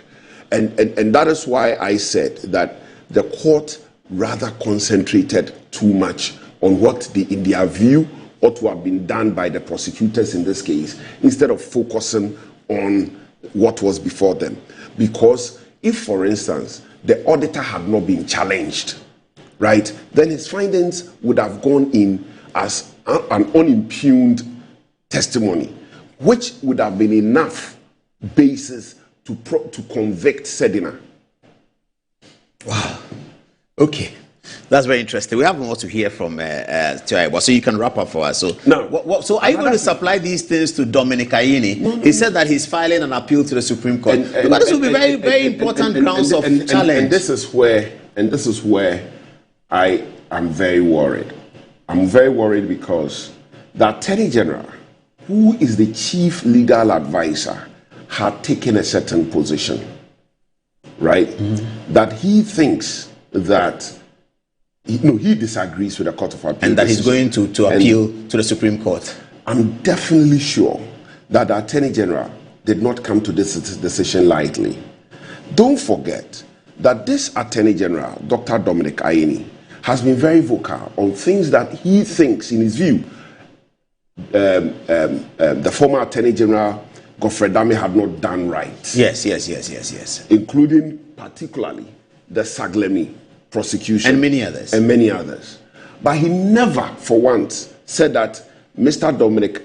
Godfrey Dame had not prosecuted the case of Sedina properly. So what you are saying is that Dominic Ayine is given to being critical of Godfrey Dame. That's right. If therefore there was something in this document, in this process, that he would have noted that Godfrey Dame did wrong, he would have said it very quickly. To the extent that he hasn't said that, and he says that he's going on appeal, we should assume that the Attorney General is unhappy with the Court of Appeal decision. He's unhappy because he knows more than we all do. Why does that make you worried? I'm worried because of the contrary commentary which is being run by some surrogates of the NDC.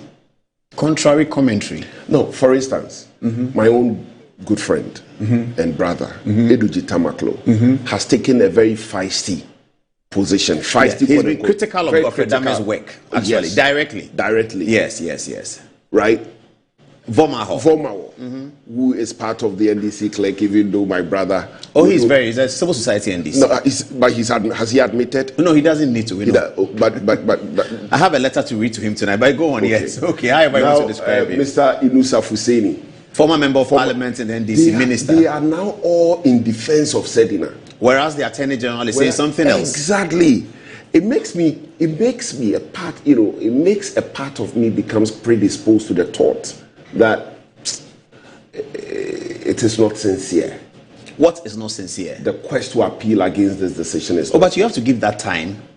If they file the appeal and they file the processes, we will see it. We will know what arguments they are making in the Supreme Court. So I shouldn't be too quick to mistrust. I think you shouldn't be. I think you should trust Dominic Ayine on this one. Okay. As you yourself have said, Dominic Ayine has been speaking.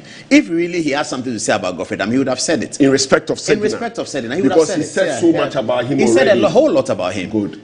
So we should agree that when the Attorney General says that I'm appealing against this decision, I think the NDC lawyers are doing their own thing. I mean, and they have to do that sometimes. Our politics becomes like that. So that defend who is your person. So they defend Sedina. And attack somebody who is not your person. So they defend Sedina. Yes, to mobilize the party base. Okay. And let the party base feel that it's not true that Sedina has done anything, but it's the MPP people who are making it look like that. But the Attorney General is standing in the middle. Sure. And we have to have confidence in Article 88. I have no doubt. No, I have confidence in Attorney General. But you see, sometimes you should also trust with a bit of allowance. I agree. And so I'm not wrong in creating that allowance because of the circumstances. You feel, there's another question, slightly unrelated. You feel bad for, say, an Efia Sewa, a lady who was doing so well at the court, and now they take this judgment and blah, blah, blah, blah, blah. Look, Efia Sewa, Justice Efia Sewa Abuchi, is one of the best judges we have. I've heard that so many times. I've never seen her before, but I've heard that all the time. She was a stellar prosecutor, stellar. Oh, she was at the Aegis department. She was a prosecutor herself. Oh, so she understands these things. All those who know Justice Efia Sewa Abuchi as a prosecutor in Kumasi will tell you that what people are saying about her, they don't actually know what they are saying about her. Oh, I see. She was in the Ashanti region. Yes. Justice Efia Sewa Abuchi in the courtroom, in fact, she's one of the judges that I have been betting on to go to the Supreme Court. She's a Court of Appeal judge now. Court of Appeal judge. And I've been betting on her. She missed the boat though. She was not in the list. I've been betting on her that she'll become a very great Supreme Court judge. When it comes to criminal matters? She's so dynamic. She's so, look, Paul, I love the law. And I love judges who allow you to practice the law. Like Sir Dennis and Kulendi. Like Sir Dennis, Justice Kulendi, even Justice Puaman.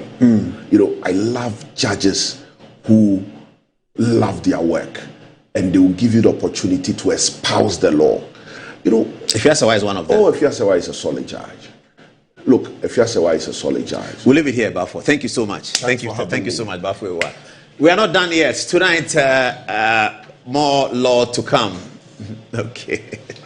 Sorry, we are not done yet. More law to come tonight. Let's go to Fatih to take 2-3 text messages, and then the distinguished former Deputy Attorney General Tuah Yeboah will tell us the real story. Bafo has analyzed the legal position.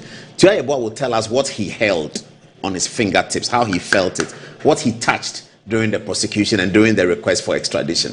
So Fatih, give us some messages. What are people saying? All right, thank you, Paul. So I have Mohammed Kofi here saying the NDC government had promised Madam Sedinam that she would be acquitted and discharged even before she was extradited to Ghana.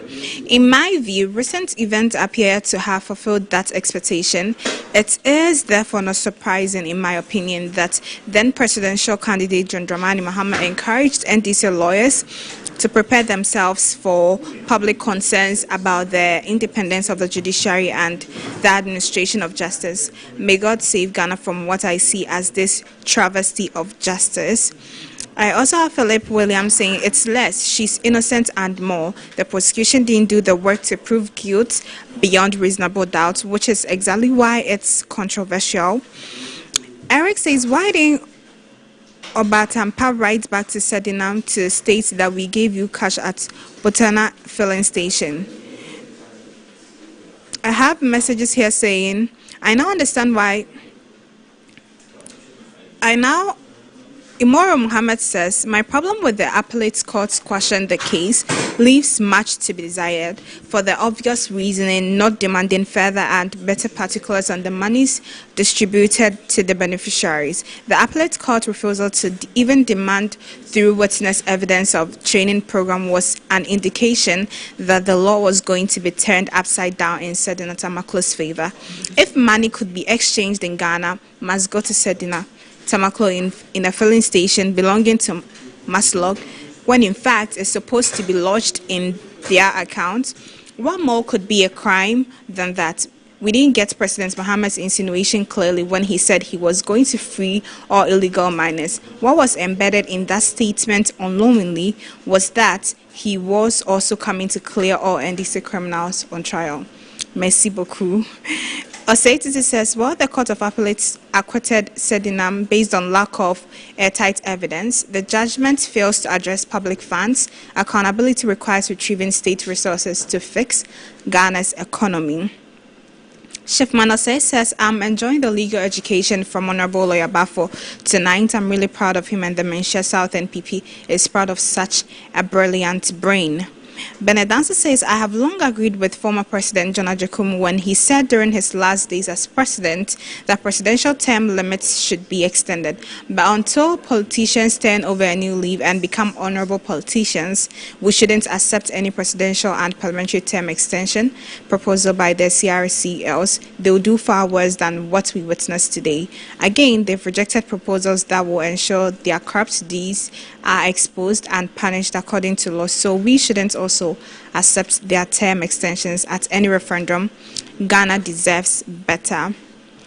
I have Aziz Amanka saying the 24-hour economy is a good policy for every serious country, but the NDC lacks ideas to implement the 24-hour economy. It consists of 3 key points. 1, that is security. 2, the raw materials, and 3, market availability. Why is Kejita Market closed every night? Because of security. All government needs to do is provide security, and the rest will follow. And lastly, coming from El Obama, says, please extend my warm greetings to my boss and our legal luminary, Lawyer Bafo. I love and appreciate him so much, and I continue to pray for God's guidance, protection for him. Now back to you, Paul. Thank you very much from Fatih, and I have a text message from here. It's Ken from Koforidua. It says that Apostle Paul Efiasewa J.A. was a state prosecutor at Sunyani, Kumasi, and Koforidua before joining the bench. Okay. Lawyer Tuah Yeboah is here, former Deputy Attorney General and former President of the Bono Ahafuba. Good evening, lawyer. Thank you very much. So you had acquaintance with the case? Yes. You did? Okay. I'll take a short break. When I come back, you will give us all the details. And Henry Nana Boakye is also in the studio. We are firing on the 6th of August. We are hitting the road. I will definitely be there. After the break, Tio Yeboah will tell us what he felt, how he knows about the case. And then Henry Nana Boakye. This is Good Evening Ghana. It's live. We'll be right back.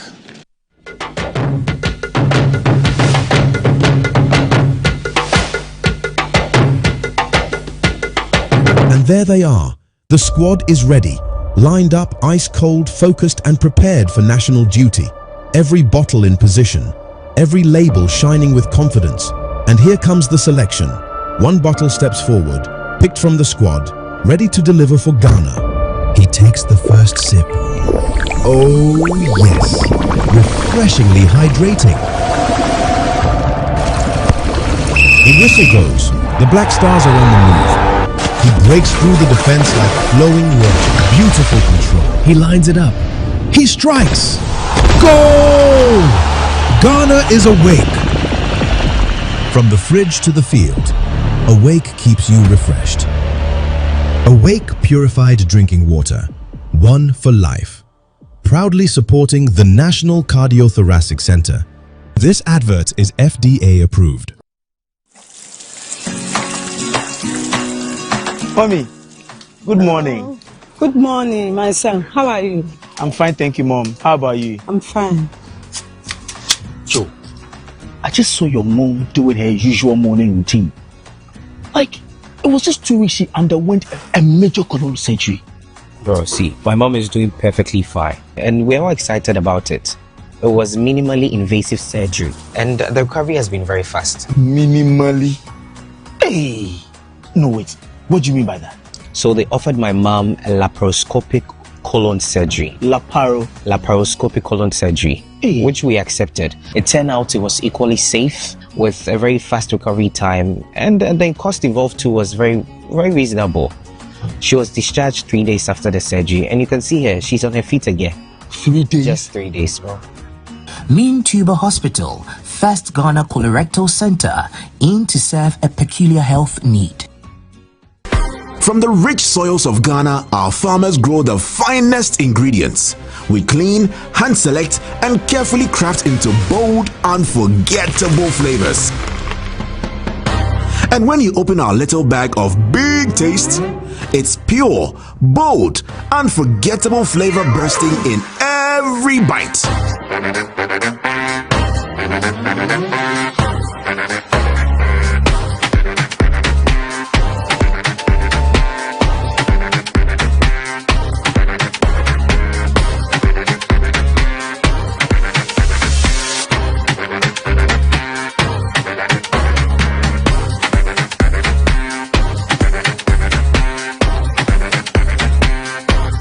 Enjoy the goodness, made with big care. This advert is FDA approved.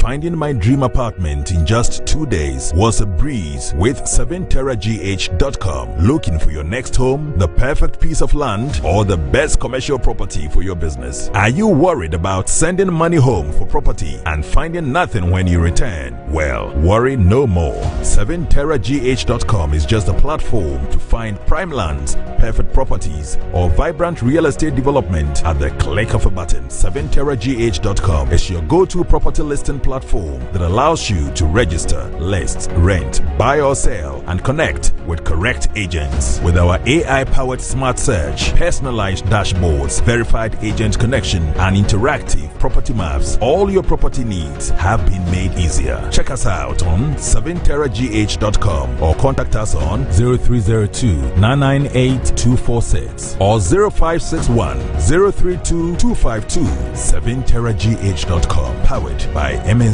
Properties. In my line of work, a confident smile is everything. Kel Charcoal toothpaste keeps me on top of my game and ensures my smile is always radiant and bright. With the tiring nature of my job, we spend several hours under the scorching sun. To keep our teeth white and our breath fresh all the time, we use none other than Kel Charcoal toothpaste. Kel Charcoal toothpaste. You're on a Kessie and in a kit one. mayo kendini ehu be hia se metwa sapapa dia to ama me manfo Kel Chacos natural ingredients eno ene bo me se ho ban e ma ne sren ne sanso mama hotoso e wo bedwam Kel Chaco toothpaste. Choose Kel Chaco toothpaste for anti-cavity, whiter teeth, and fresher breath all day. Available in 80 gram and 150 gram. Grab yours today. Kel, happy smile.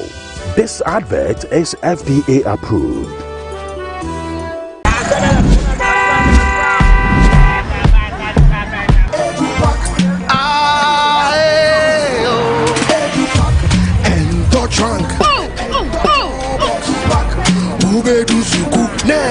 This is the old way.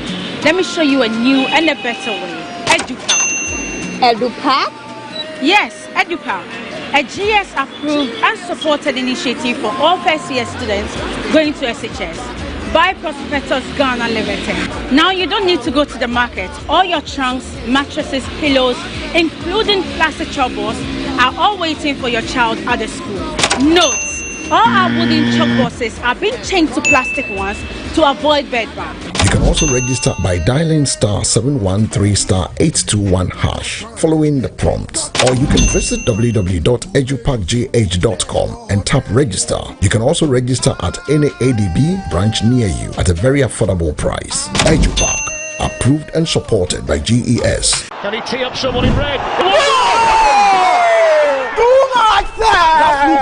I be the real goat, Sam. Who is the goat? Ghana Jollof or Nigerian Jollof? You are lying. Ghana Jollof. We are talking about BET. Except be the goat, huh? My guy, him be the goat. Though our choice of goats may differ in football, music, and jollof, Alomo Bitters always brings us together. Alomo, experience greatness in every moment. Proudly produced by Casapreco PLC. Drink responsibly. Not for sale to persons under 18 years. Not recommended for pregnant women and lactating mothers. Don't drink and drive. This advert is FDA approved.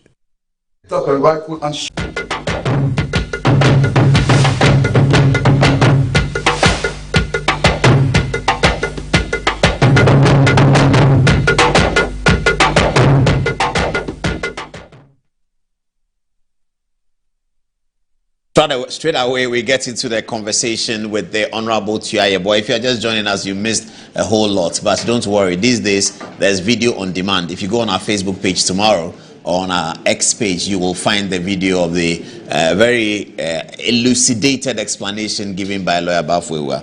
The Honorable Tuah Yeboah was part and parcel of the matter. Good evening again, sir. So, which year did you come in as Deputy Attorney General? June 2021.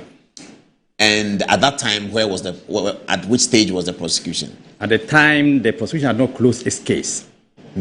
6 witnesses had been called, 6.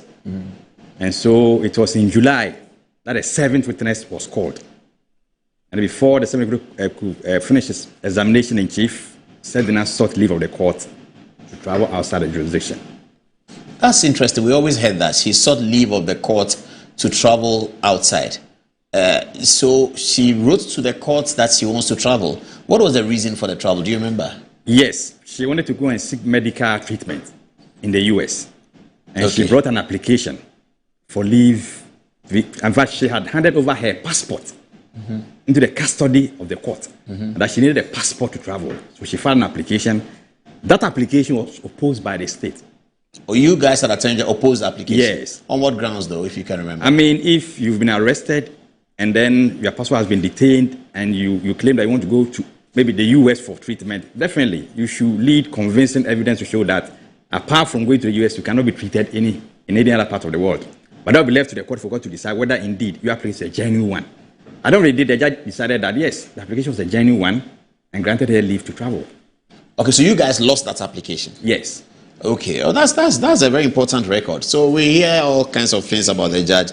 So there was an application interlocutory that you lost? Yes. Like this one? Yes. Okay. So then what happened thereafter? Yes, Paul. Before that, the state had called, as I said, not less than 6 witnesses. And as prosecutors, we knew about the burden of proof that was on us. We also knew about the standard that we needed to meet. And so in order to prove that indeed Madam Sedina and the other gentleman were guilty of offenses, the state had to marshal every evidence available so that we could just prove our case in court. And I was listening to my brother Bafo. Now, various categories of offense were filed against Sedina. And so I'm here to give you the raw evidence on record. I've advised somewhere that if you want to analyze the Court of Appeal judgment, you must first and foremost read the High Court judgment. Secondly, you must read the raw evidence on record. That's the record of appeal. In the record of appeal, you see the exhibits. If you do not have access to the record of appeal, you don't have access to the judgment of the High Court, and you begin to analyze the Court of Appeal, you may be misled. Because you only read that one, and you think that that is the true position on the ground. But to know it, as I said, you must go to the foundation documents. So what happened in this particular case? We've spoken about the 500,000 Ghana cedis. To prove that, this is what the state did. Realize that Maslock sent ADB check to Obatampa. Obatampa said, based on the interest that you are charging, we are not able to access the fund, so we want to just send you back the check.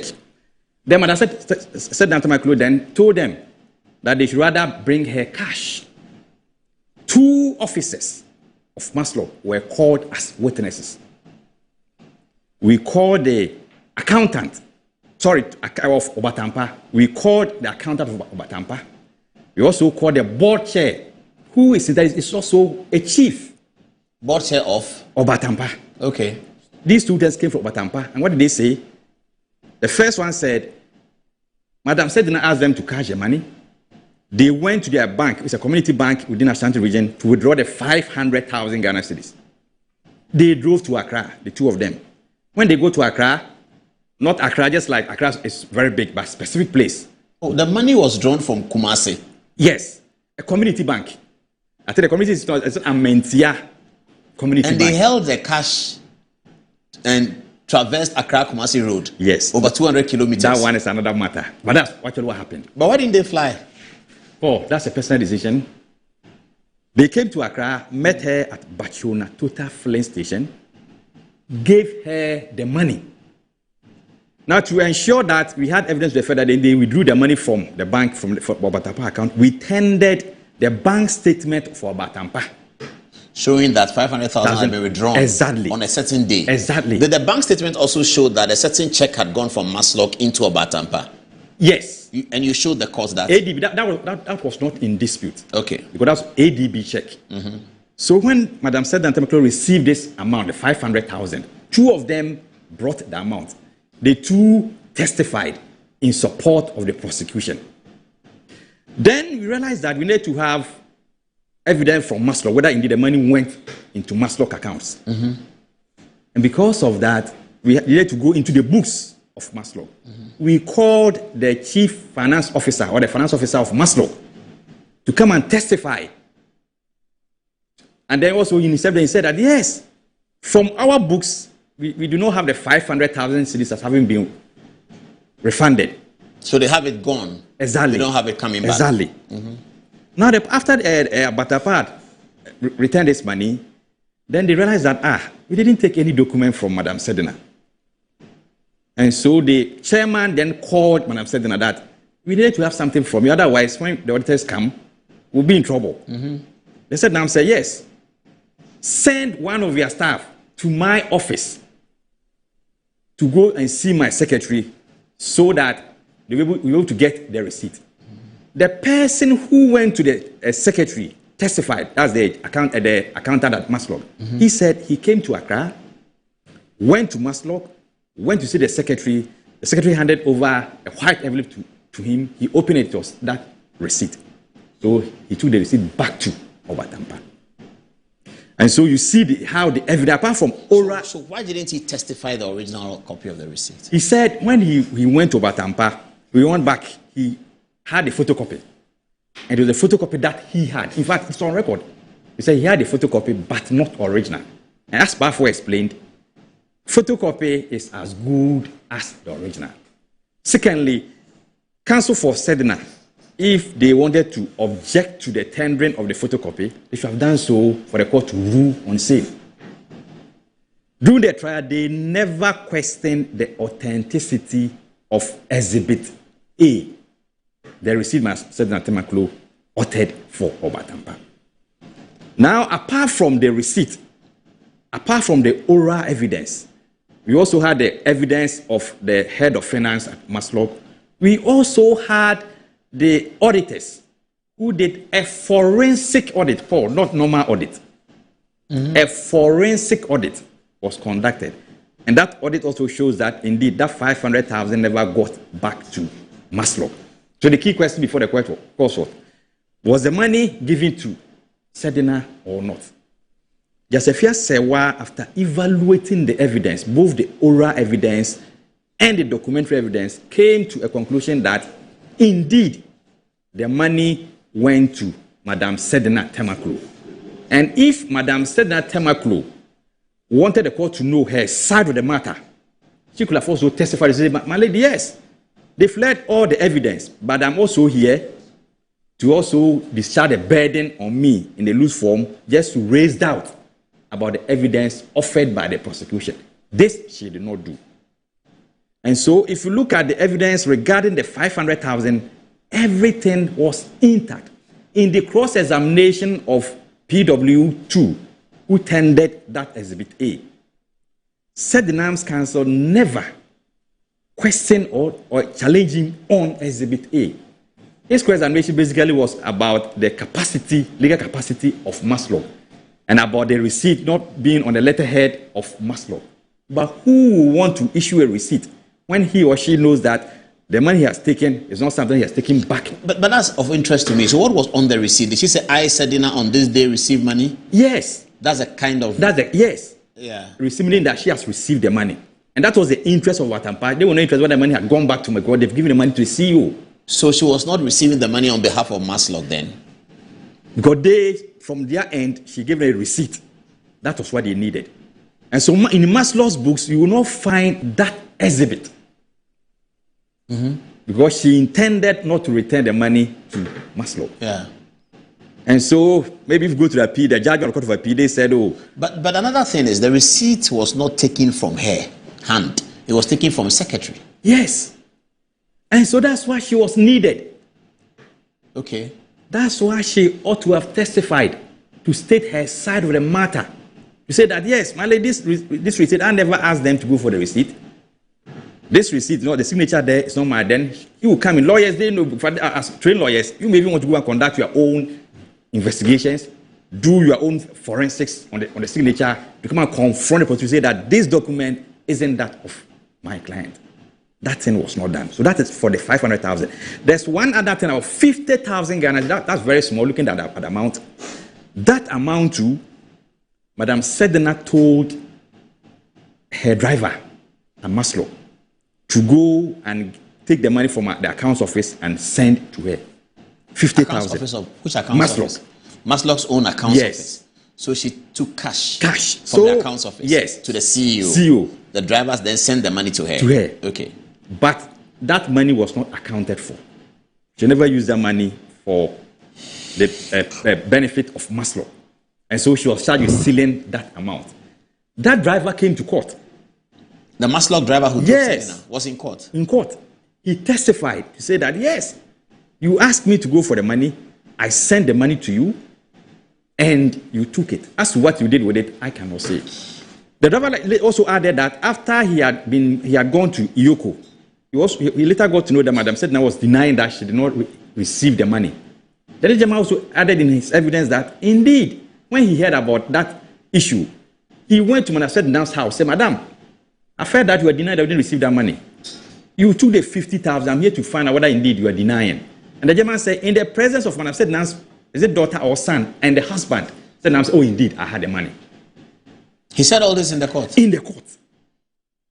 So, Sedna was also convicted on this act of stealing of the 50,000. But in addition to the 500,000? The 500,000. There were other charges on stealing. One of them, or some of them, related to the popular 1.8 million Ghana cedis.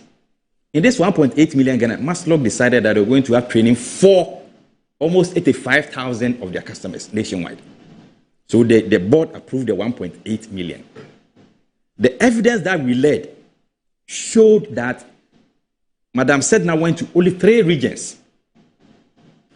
And in the 3 regions, she spent only 1,300 Ghana cedis. 1.8 million, she spent only. But was he holding the 1.8 million in her hand? It was given to her for the project. As cash? Yes. By who? By Maslok. As cash? She was the CEO. That's why the other gentleman. So she's going to distribute it one by one. That's why Daniel Azima, the other gentleman, was also charged. That he was also with Madam Sedna. So they were doing the work together on that. So he was also charged with the stealing of that amount because he went with Madam Sedna. And what is more intriguing is the fact that when the auditors went to the books of Maslok, they only found the 1,300 and the remaining 1.7 million plus, nothing of that sort was found. She was giving 1.7 million to go and train people. Almost 1.8. To go and train people somewhere in Ghana. Yes. Outside Accra. The whole of Ghana, all the regions. Also, she was going region to region. Yes. And all together was 1.7. Yes. And you said she went to only 3 regions. Yes. And in those 3 regions, she didn't use 1.7. Yes. And she also did not return the money. Exactly. So how did you know she didn't use the money? Because of the record that she brought to the office. Because the available record from the auditing was to the fact that they saw only 1,300. And it's what she used. Yes. She herself brought that to the office. Because she went with the gentleman, Daniel Azim, an accountant. So that was the report that they brought. In the auditing, that gentleman was questioned about that amount. And you know the response that he said? No. Yes, I agree that we spent only 1,300, but I acted on superior orders. As to how the other amount was distributed, my boss did it, and I was also part of the process, but I acted under superior orders. So in the auditing, the gentleman who was with her... So she was a second accused? Yes. Okay. But he was in court. He didn't leave. Yeah, he didn't leave. So he testified? Yes. And this is what he said? Yes. That he was acting on superior orders? Exactly. So if you read the Affairs Service judgment, you realize that was the main defense of Daniel Azim. That all what happened, yes, I was part of it, but I was acting... But should that not have inured to his defense? No, that will come to sentence. That's why the judge was sentencing him. Said, fine, I'm giving this lady 10 years, but I'll give you 5 years. 5 years is a very long time to stay. So that's why when he came to sentence, he was given that sentence because of the superior. But that's not a defense. Acting on superior orders is not a defense. No, it's not a defense. You have to complain. That is it. Like write to him and say, I do not agree with this. You are staying. Yeah. Exactly. Anyway, okay. So that one was raised. Now, apart from this 1.8, there was another 1.4. That's the Kantamanto fire incident. There was another 246. What about the 1.4? What happened in the Kantamanto? Just so we wrap up. 1.4, there was a fire outbreak at Kantamanto. The president said that they needed to cushion the market women who had lost their property. And for that matter, the government voted 1.4 plus million Ghana cedis. Auditing revealed that out of 1.4, close to 60,000 was no use. There were no trace of her, the money, the 60,000 went. 60,000 out of 1.4. Yes. So she used 1 point something. Exactly. And there was a 60,000 that she couldn't account. Yes. Could it not be miscellaneous if you have a 1.4 figure to distribute and you're a chief executive? Miscellaneously, you can spend 60,000. So that must be on the record of the company. That miscellaneous 60,000. Yes, maybe I spend this miscellaneous. So the record should be there. So when you have auditors come in, they can say that we saw 60,000. Whether they doubt it or not, they can deal with that. Exactly. But there was no record of the 60,000. Exactly. So she was charged with stealing that amount. There was also this 246,000 Ghana cedis. That is what they're going to use for financial literacy. The program never came on, but that amount didn't go back to Maslok. So we also charged her with stealing that amount. Then there was this aspect of vehicles. 350 vehicles that Maslok sought to buy for G Priority and other drivers. Now, auditing that was conducted by BAFO, and we reviewed that indeed the vehicles were procured. But the highest cost price of those vehicles at that time was close to $10.1 million. Total? Yes, total. Mm-hmm. But Madam Sedna procured a vehicle for $14.5 million. Who made the decision that is it just her? She has a board, doesn't she? And that's where the problem is. She ought to have gone through the procurement processes to award the contract. Exactly, and that's what no. So these are procurement breaches. Exactly. It's not stealing. Stealing is because that one when it came, that's what we charge with causing financial loss to the state. Yeah. Where you're supposed to have paid 10.1, but rather now 14.5. Was evidence left in the court to show that this is 10.1? Because this is purchase. It's a demand and supply issue. Everything, Paul. If you take Exhibit AE, which is the forensic audit report, voluminous, together with various attachments. That's if you don't read it, you will not understand what we are talking about. And you look at what is contained in it, the tables, everything. It's been well explained in Exhibit AE. And so, when it came to the causing financial loss matters, as Bafo said, the Court of Appeal said, fine, we are striking out the charges. We are not even going to the merit to look at even so they struck out the causing financial loss? Yes. In respect of this purchase of these cars? Yes. So they didn't even look at it? Yes. Did they say why they are striking it out? They said the charges were defective. The causing financial loss to the state charge was defective? Yes. Because it didn't disclose any particulars? This is what the Court of Appeal is saying. But did your document disclose the particulars? It disclosed everything that was needed in that particular case. Everything was disclosed. Paul, there's a difference between nature of offense and then particulars of offense. If you take our Constitution, Article 19(2)(d), it talks about in detail nature of the offense. Then we also have the particulars of offense. Now, what Court of Appeal did was this. They said, the charge sheet that we've seen, all these charges are defective. And because they are defective, we are striking them off. But there are two provisions, Bafo mentioned it, two provisions, separate provisions. Section 31, subsection 2 of the Courts Act. That says to the effect that even if you identify defective charge sheet on appeal, you do not acquit the accused person. You can say that these are defective, but you go further to look at whether there is sufficient evidence on record to support the conviction. For example, even if someone was charged with robbery and the charge sheet appears to be defective and it's come on appeal, and they realize that there's evidence on record not even supporting robbery, but stealing, per section 31, the person can be convicted on charge of stealing. But in this particular case, the charges that we preferred against Sedinan, we had enough evidence on record that the Court of Appeal said, fine, if they were the charge was defective, we think that this defect could be cured by Section 31 of the Courts Act or Section 406 of Act 30. But you know what they did?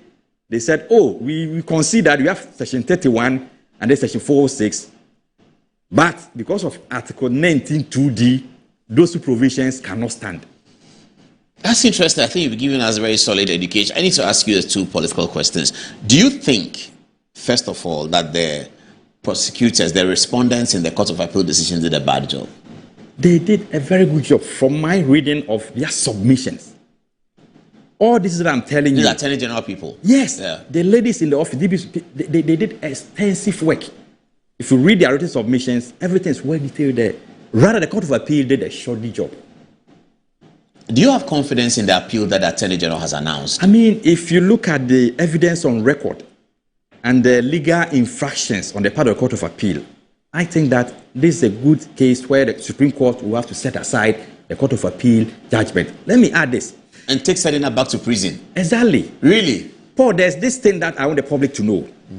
With the ruling by the Court of Appeal that if a charge is defective, you should be acquitted or discharged. Do you know the implications? No. What it means is that all those in prison who can now prove that the charges were defective, they'll be acquitted and discharged, not based on the evidence, but based on that one. Because previously, if you took that one to the Court of Appeal, they'll tell you we will not acquit you because of Section 31. We're going to look at the evidence to see whether indeed you didn't commit the offense. But with this judgment, it means that people will use it. And so even if I go to kill, I confess to killing, I'm taken to court, people come to testify, eyewitnesses, and the person who drafted the charge sheet maybe makes a mistake on it which has rendered defective. If I take that one on appeal alone, notwithstanding all the evidence per this judgment, it means that I should be acquitted. Or do you think that is how justice should be administered? Sounds quite ridiculous. Exactly. That's why I'm complaining. about the Court of Appeal judgment and its implications. If you look at this particular matter, the Court of Appeal decided to also say that, as my brother Bafo said, when they were confronted, they saw the audit report. They decided to run away from the report by saying that it was a hearsay document. The audit report? A portion of the audit report. Okay. Even though the auditors were in court? Exactly. And the audit report was admitted in evidence. Exactly. Because they're saying that the auditors didn't have first-hand information. They didn't have personal knowledge. And by virtue of that, they could not testify to some of the things that they were saying. But the auditor said we spoke. But couldn't it be that the Court of Appeal was expecting the High Court to do that? That where there's an audit report that has hearsay parts of it, the High Court should do more to pull out that evidence and ground it properly. Is that what they were saying? Hearsay, what's the rule on hearsay? The first rule is that if the evidence hearsay, you must object to it. That's the first. That is it. Before the responsibility of the courts. Exactly. So if you do not object to it, it goes on record. And it's going to be used against you. Unless, of course, that hearsay is inadmissible per se. In that case, whether you object to it or not, the court can exclude it when delivering or writing its judgment. But in this particular case, the officer said, we spoke to officers in the region. We looked at documents and we came out with this. The court is now telling us that they didn't have personal knowledge. But if you take Section 60 of the Evidence Act, 60 subsection 3, they say, fine, you must testify to matters that you have personal knowledge of. However, if you go to court and you testify to such matter without personal knowledge, and then no objection is raised, that one is allowed under the Evidence Act. Wow. Okay. So on what basis is the court of be saying that they didn't have personal knowledge for that matter? Those pieces of evidence couldn't have gone in properly, so-called. So we'll all be waiting and observing how the Attorney General's appeal, when it's filed and how it's filed, and the cases, grounds of appeal that Attorney General will put out, and then we'll look at it. Thank you very much, Honorable Toya. But let's see whether we have some text messages for you. Fatih, give us some too, and Anabi is next on our show. All right. Thank you, Paul. So Gerard says this is too good a program for people to have heard a bit and early to enable them know and understand about Madam Sedinam's case at hand. I would be most grateful to you if you could repeat it so that the court of public opinion people can benefit. Thank you. Yeah, you can visit our Facebook page after this live. It's going to be there. Chef Manosei says all the legal revelations on Madam Sedinam Tamaklo's acquittal, coupled with the posture of this Mahama administration, testify that our democracy is under attack, and all well-meaning Ghanaians must join us to demonstrate on Thursday. I commend Nana B and his team for this move to safeguard our democracy. I have messages here from Imoro. It says, considering the evidence that is coming from the man who was partly related to the prosecution of Sedina and what also came from Lawyer Bafo, you cannot but come to the irresistible conclusion that the law was absolutely turned upside down to allow this woman off the hook, taking the money, calling witnesses, testifying against her, and also accepting that she has taken 50,000 Ghana cedis in open court. I was convicted on her own testimony. The court, that is the affiliate court, is not minded to call for the retire or the real examination of the evidence which was used to sentence her, but to acquit and discharge her is calamitous of justice of the highest magnitude in Ghana's history. I have another message here from Hadzi. It says, I'm not surprised why every NDC member is supporting this criminal act of the former Maslow boss. Per what the former deputy explanation is very clear, you don't need a legal background to appreciate this ruling. Master Planner Junior from Kentampo says, Sedinam Tamaklo is clearly a free person now because their party is in power. She has been taken away from Ghana for the past 7 years when NPP was in power. Now NDC is back to power, and all of a sudden, she is for now. Ghanaians are watching closely. When oral changes to OFAL, this is what you get. Just give some time. Yeah, Fabrice says, Tamaklo's statement on the duplicate acknowledgement letter of the refund of the 500,000 cedis from Abatampa that the signature looks like hers, but she cannot attest it is from her, does not mean he's not the one who signed the letter or no. So it was an opportunity for the attorney to allow the Court of Appeal to give him the cross-examination. Sedinam on the testimony given by Abatampa rep that they have refunded the money to Madame Sednam. The government was determined to free Sednam after her extradition from US to Ghana, so the Attorney General failed to do the needful for the Court of Appeal to overturn the High Court ruling to free Madame Sedna Tamaklo. And lastly, coming from Abena Boinses, Lawyer Bafo, that was a very insightful and impressive submission from you tonight. Your contributions continue to demonstrate wisdom and clarity. Now back to Paul. Okay, so it's now time for the action, and based on everything that you have heard and everything that is happening, democracy, we think, is under attack. Good evening again. Welcome to Good Evening Ghana, and welcome to Henry Nana Boakye, who is part of the MPP steering committee that are leading a demonstration on Thursday, as it were, against, what is the demonstration against? Democracy under attack, and it is a gamut of issues. Paul, under President Mahama, he succeeded in undermining every single index that will highlight what can be termed as a proper democratic governance. And we are worried. As I speak to you this evening, when you go to Asante Achim, I just saw this letter. Now, the Asante Achim Constituency Communications Officer for the New Patriotic Party, Richard Nana Baswa, a.k.a. Papa Richie. He also is a journalist, and he works with Ahwenepa 95.5 FM in Asante Achim. He's been arrested. Tonight. And the family doesn't know his whereabouts. The constituency executives are looking for him. The wife is worried. Family worried. How was he arrested? Picked up in his house, in his office? No, he was at the radio station. He usually has a routine program from 3 to 6:30 p.m. Immediately, he walked out of the radio station. He was rounded up, he was arrested, and they don't know his whereabouts. What was the subject matter?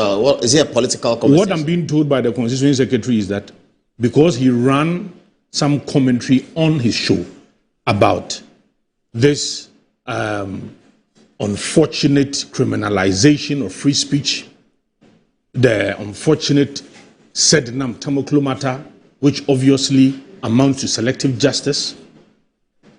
And so that is what they believe. And that is what we are afraid of, our democracy. Do not forget, recently Baba Amando was arrested far away in Sunyane. Again, we did not know his whereabouts. He just reported to the police. He said he was wanted in Accra. And then they drove all the way from Sunyane to Accra. That same day when we came, they said they granted him bail. The following day, we appeared before the court. And this is where I have a problem. There's this unhealthy connection where they put you before a particular judge. And I recall in the courtroom, when the prosecution said they had concluded their investigations and that they did not even need Baba Amando, Judge Kunsun said, no, whether you need him or you don't need him, I will still not grant him bail.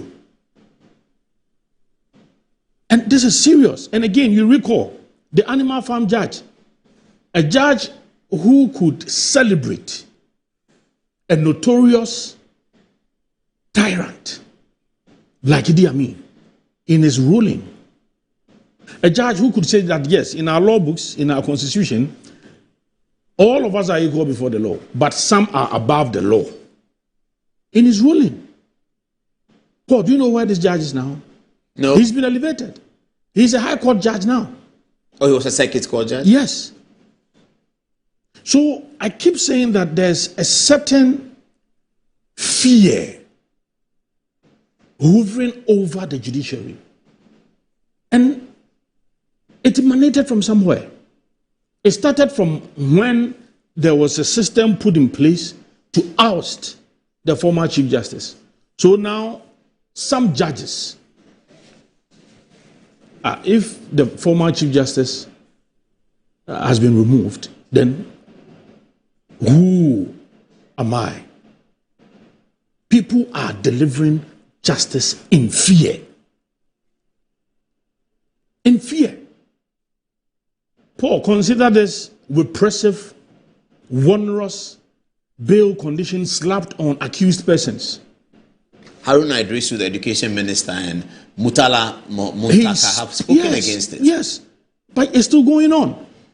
Under President Mahama, the interior minister is powerless. But, yes, under President Mahama, you could see 800 million bail sum being announced by Yoko. 100 million, 150 million, 55 million. So this attempt to use bail conditions as a punishment is wrong. It's not democratic. It's not lawful. President Mahama under Nana Addo Dankwa Akufo-Addo authored an open letter where he stated 3 instances where he, in his view, thinks that because of that, Nana Addo Dankwa Akufo-Addo's Excellency is so pretending over the criminalization of free speech in his open letter. As I speak to you now, I can count close to about 35. And there are sometimes you don't even, now it's become like a norm. Persons are arrested, you don't even know. Why? Because they've said something against President Mahama. Look at this gentleman in Obuasi East who posted on his X a video when President Mahama and the National Security Coordinator were working, and then a certain 150 million came up. And then the gentleman asked that, hey, which 150 million are you talking about? He was arrested all the way from Obuasi. And again, we did not even know where. Initially, when they arrested him, they were in Kumasi for some time. We thought that they had even brought him to Accra. Then the following day, they brought him to Accra. And without his lawyer, without the knowledge of his family, nobody, they put him before the court. Unfortunately, the court did not set that day. So they had to incarcerate him. And it's worrying. Again, one of our social media guys, I think General Buhari also, he's been arrested. So this demonstration is to protect the human rights provisions in the Constitution and to protect democracy. Yes, indeed. Democracy is an attack. Yeah. Democracy is under siege. And it's worrying. Did you invite civil society to this demonstration? We have invited some. We even have a meeting with some of them. Other political parties have some meetings with some of them. But this is going to be massive. So it's not an MPP action. It's not. It's for. We are leading it, but this is for the survival of our democracy. And you see, when we mention selective justice, Paul, just 2 minutes. You recall that the Attorney General last year just went to court. High-profile cases. You recall the 5.7 billion Unibank scandal. He went to court, entered Noli Prosequi, free. They are gone. The Cocoa Board, the Cocoa Board scandal. The money's involved, 271 million. In fact, in all of these cases, the court had ruled that they have a case to answer. Hoping your defense. But Attorney General just went to court with just a stroke of pen on the directions of President Mahama. Went to court, freed all of these people. Desagreement, $200 million. Snit, $70 million. So when you asked my senior to that, does he have any trust in the Attorney General? For me, I do not. The announcement of the appeal for the said I do not. It's all part of the choreography. Choreography? Oh, yeah. I do not believe it. If you are serious, why didn't you put in a very strong case at the Court of Appeal? You put in a relaxed, very lame, very ill defense. For me, the Attorney General is not serious about it. But he was busy doing many other things. He is not serious about it. And you see, that should... And Balfour said something. The Attorney General is supposed to be representing government and the president. And then you have leading members of this government defending Sedina. And the High Court decision. While the Attorney General says he's going to exactly. And then, so you are actually against the Attorney General. That's because now the Attorney General says that no, we have a case, and we think that when we go to the Supreme Court, we are going to win. This judgment will be overturned. But then you have elements in the government saying that, Even the former Attorney General even did a poor job. Meanwhile, listen to Honorable Tian Yeboah. He's been solid. What you are saying brings me to a new social media stuff. So should we say that Attorney General Nechiguho? Exactly. Because NDC lawyers are not with him. Exactly. They are not with him. So that should tell you that it's all part of the choreography. It is just an architecture put together. Would you feel embarrassed if 2 weeks from now the Attorney General actually files a real appeal at the Supreme Court, he campaigns for it, and he is able to win it? Oh, will you feel embarrassed? No, I will not. I'm telling you that will not happen. I'm challenging the Attorney General that he should, if indeed he wants Ghanaians to take him serious, then he should do that. But if he does that, will you feel embarrassed? No, I will not. But because you are saying here that there's no way I don't trust it. That is it. And if yes, we will have this conversation again, but I don't trust him. Because if you are able to go and free people, in fact, even the current Bank of Ghana governor, do not forget that in one of the cases he was involved. The Attorney General had to go to court, enter Noli Prosequi, free him before the following day his appointment came. The day he was freed, the following day he received his appointment as the Governor Bank of Ghana. So it is all part of it. I mean, somebody who runs away from justice for almost 5 years. You are referring to Sedina Tamaklo? Yes, of course. I mean, she requested to be away for in 2021. In 2023, she never returned. And in 2024, the High Court gave judgment. And in 2026, she returns. And just less than 2 months, she's freed. In fact, do not forget that it took authorities in the United States of America to even inform us. Before then, she had been in the country for almost 2 weeks. We never knew where she was. The government did not even announce to us. And it took the minority in parliament.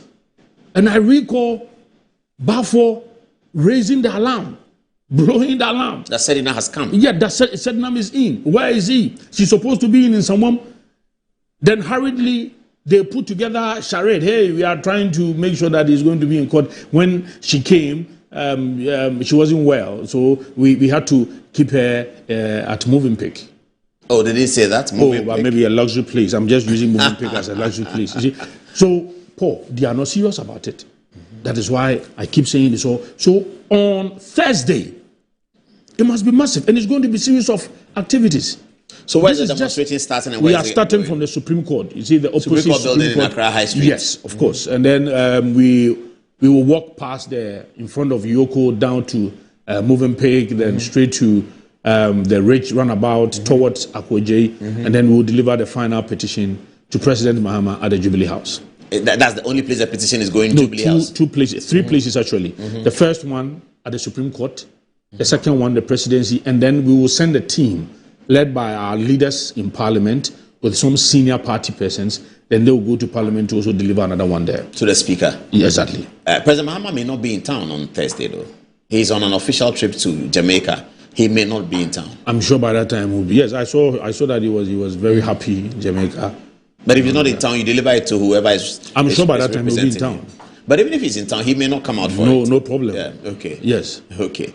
We'll do that. So we are requesting that all well-meaning. What time of the day? 6 a.m. 6 a.m. Supreme We'll Court. start to gather the momentum from Thursday. Okay. Yes. And so by 10 we are done. Exactly. Democracy is under attack. Democracy under attack. And all of us we must. What should we wear when we are coming? Black and red. Oh, it's black and red. That's the color for the demonstration. Either black or red. Black or red. Or black and red. Okay. Yes. Okay. All right. So a black jeans and a red top. Exactly. And my red cap. And your red cap. And I'm ready. You are right. You are sharp. Okay. I'll see you in Nanabi on Thursday morning. Thank you very 6 much. o'clock in the morning. So on Wednesday we are sleeping early, isn't it? And then we'll get there 6 o'clock in the morning. Okay. Fati, give us 2, 3, and then we are good to go.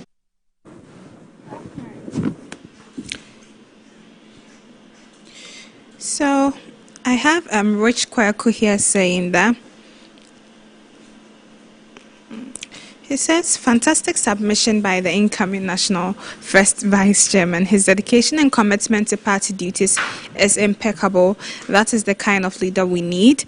God bless Nana B for us. I hear NDC members complain about the choice of dates, claiming it's a day in remembrance of the 8 gallant men who lost their lives in the helicopter crash. The death of these men do not mean anything to the government. If not, Galamsey will not have been on the rise. These were people who perished due to the fight in curbing the Galamsey menace. So one would have thought a fierce war waged on Galamsey, but no, they themselves are neck deep into it. Kudos to Nana B. I have another message here from Master Planner Gina says, Operation Recover All Loot has changed to Operation Free All Looters. If not nolly prosecuted, then acquitted and discharged. Kudos to Nana B and Commander Chris Lloyd for always standing and showing up for all the NPP members who are arrested unlawfully. Nana P is a pillar in the party, and we really need him as part of the National Executive going into 2028 elections. Undoubtedly, he will be the next National First Vice Chairman of the NPP. Lastly, I have another message here from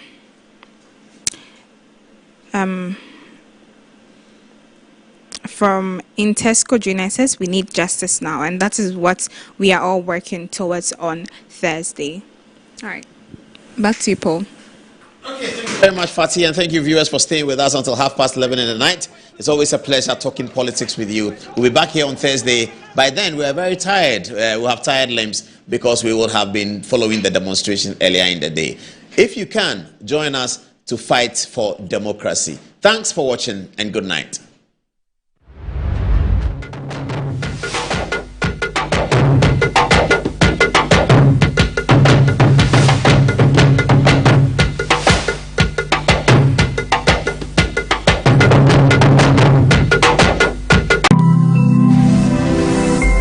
Metro TV, insightful and inspiring moments.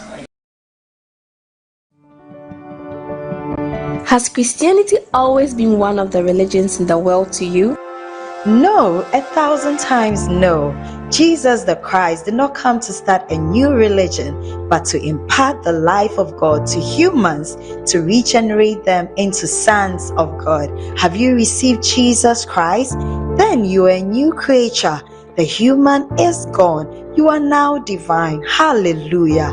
Join Dr. David Bindan on the Good Life devotion every Monday to Friday on this channel and receive truth that will usher you into the divine life experience of sinless holiness, incorruptible health, deathlessness, and reigning in life as a son of God in the full measure of the stature of Christ. Here is today's Good Life devotion with Dr. David Bindan. Praise the Lord. Hallelujah. How are you doing? I especially welcome you to today's very special episode of our favorite Good Life devotion. We're going to have a second part of that subject we are discussing this week, the subject of eternal life. We have so far understood that the reason for the teaching of God's word is not just to give you knowledge about God, but bring you to the experience of Godness. So talking about the subject of eternal life, for instance, is not to give you another light or another knowledge about eternal life, but to bring you into the true experience of eternal life. And we rounded our first session off by settling on the truth that eternal life is not a reward that you get after death. It is not just in a destination, it's not in the longevity of the life. Eternal life is a person.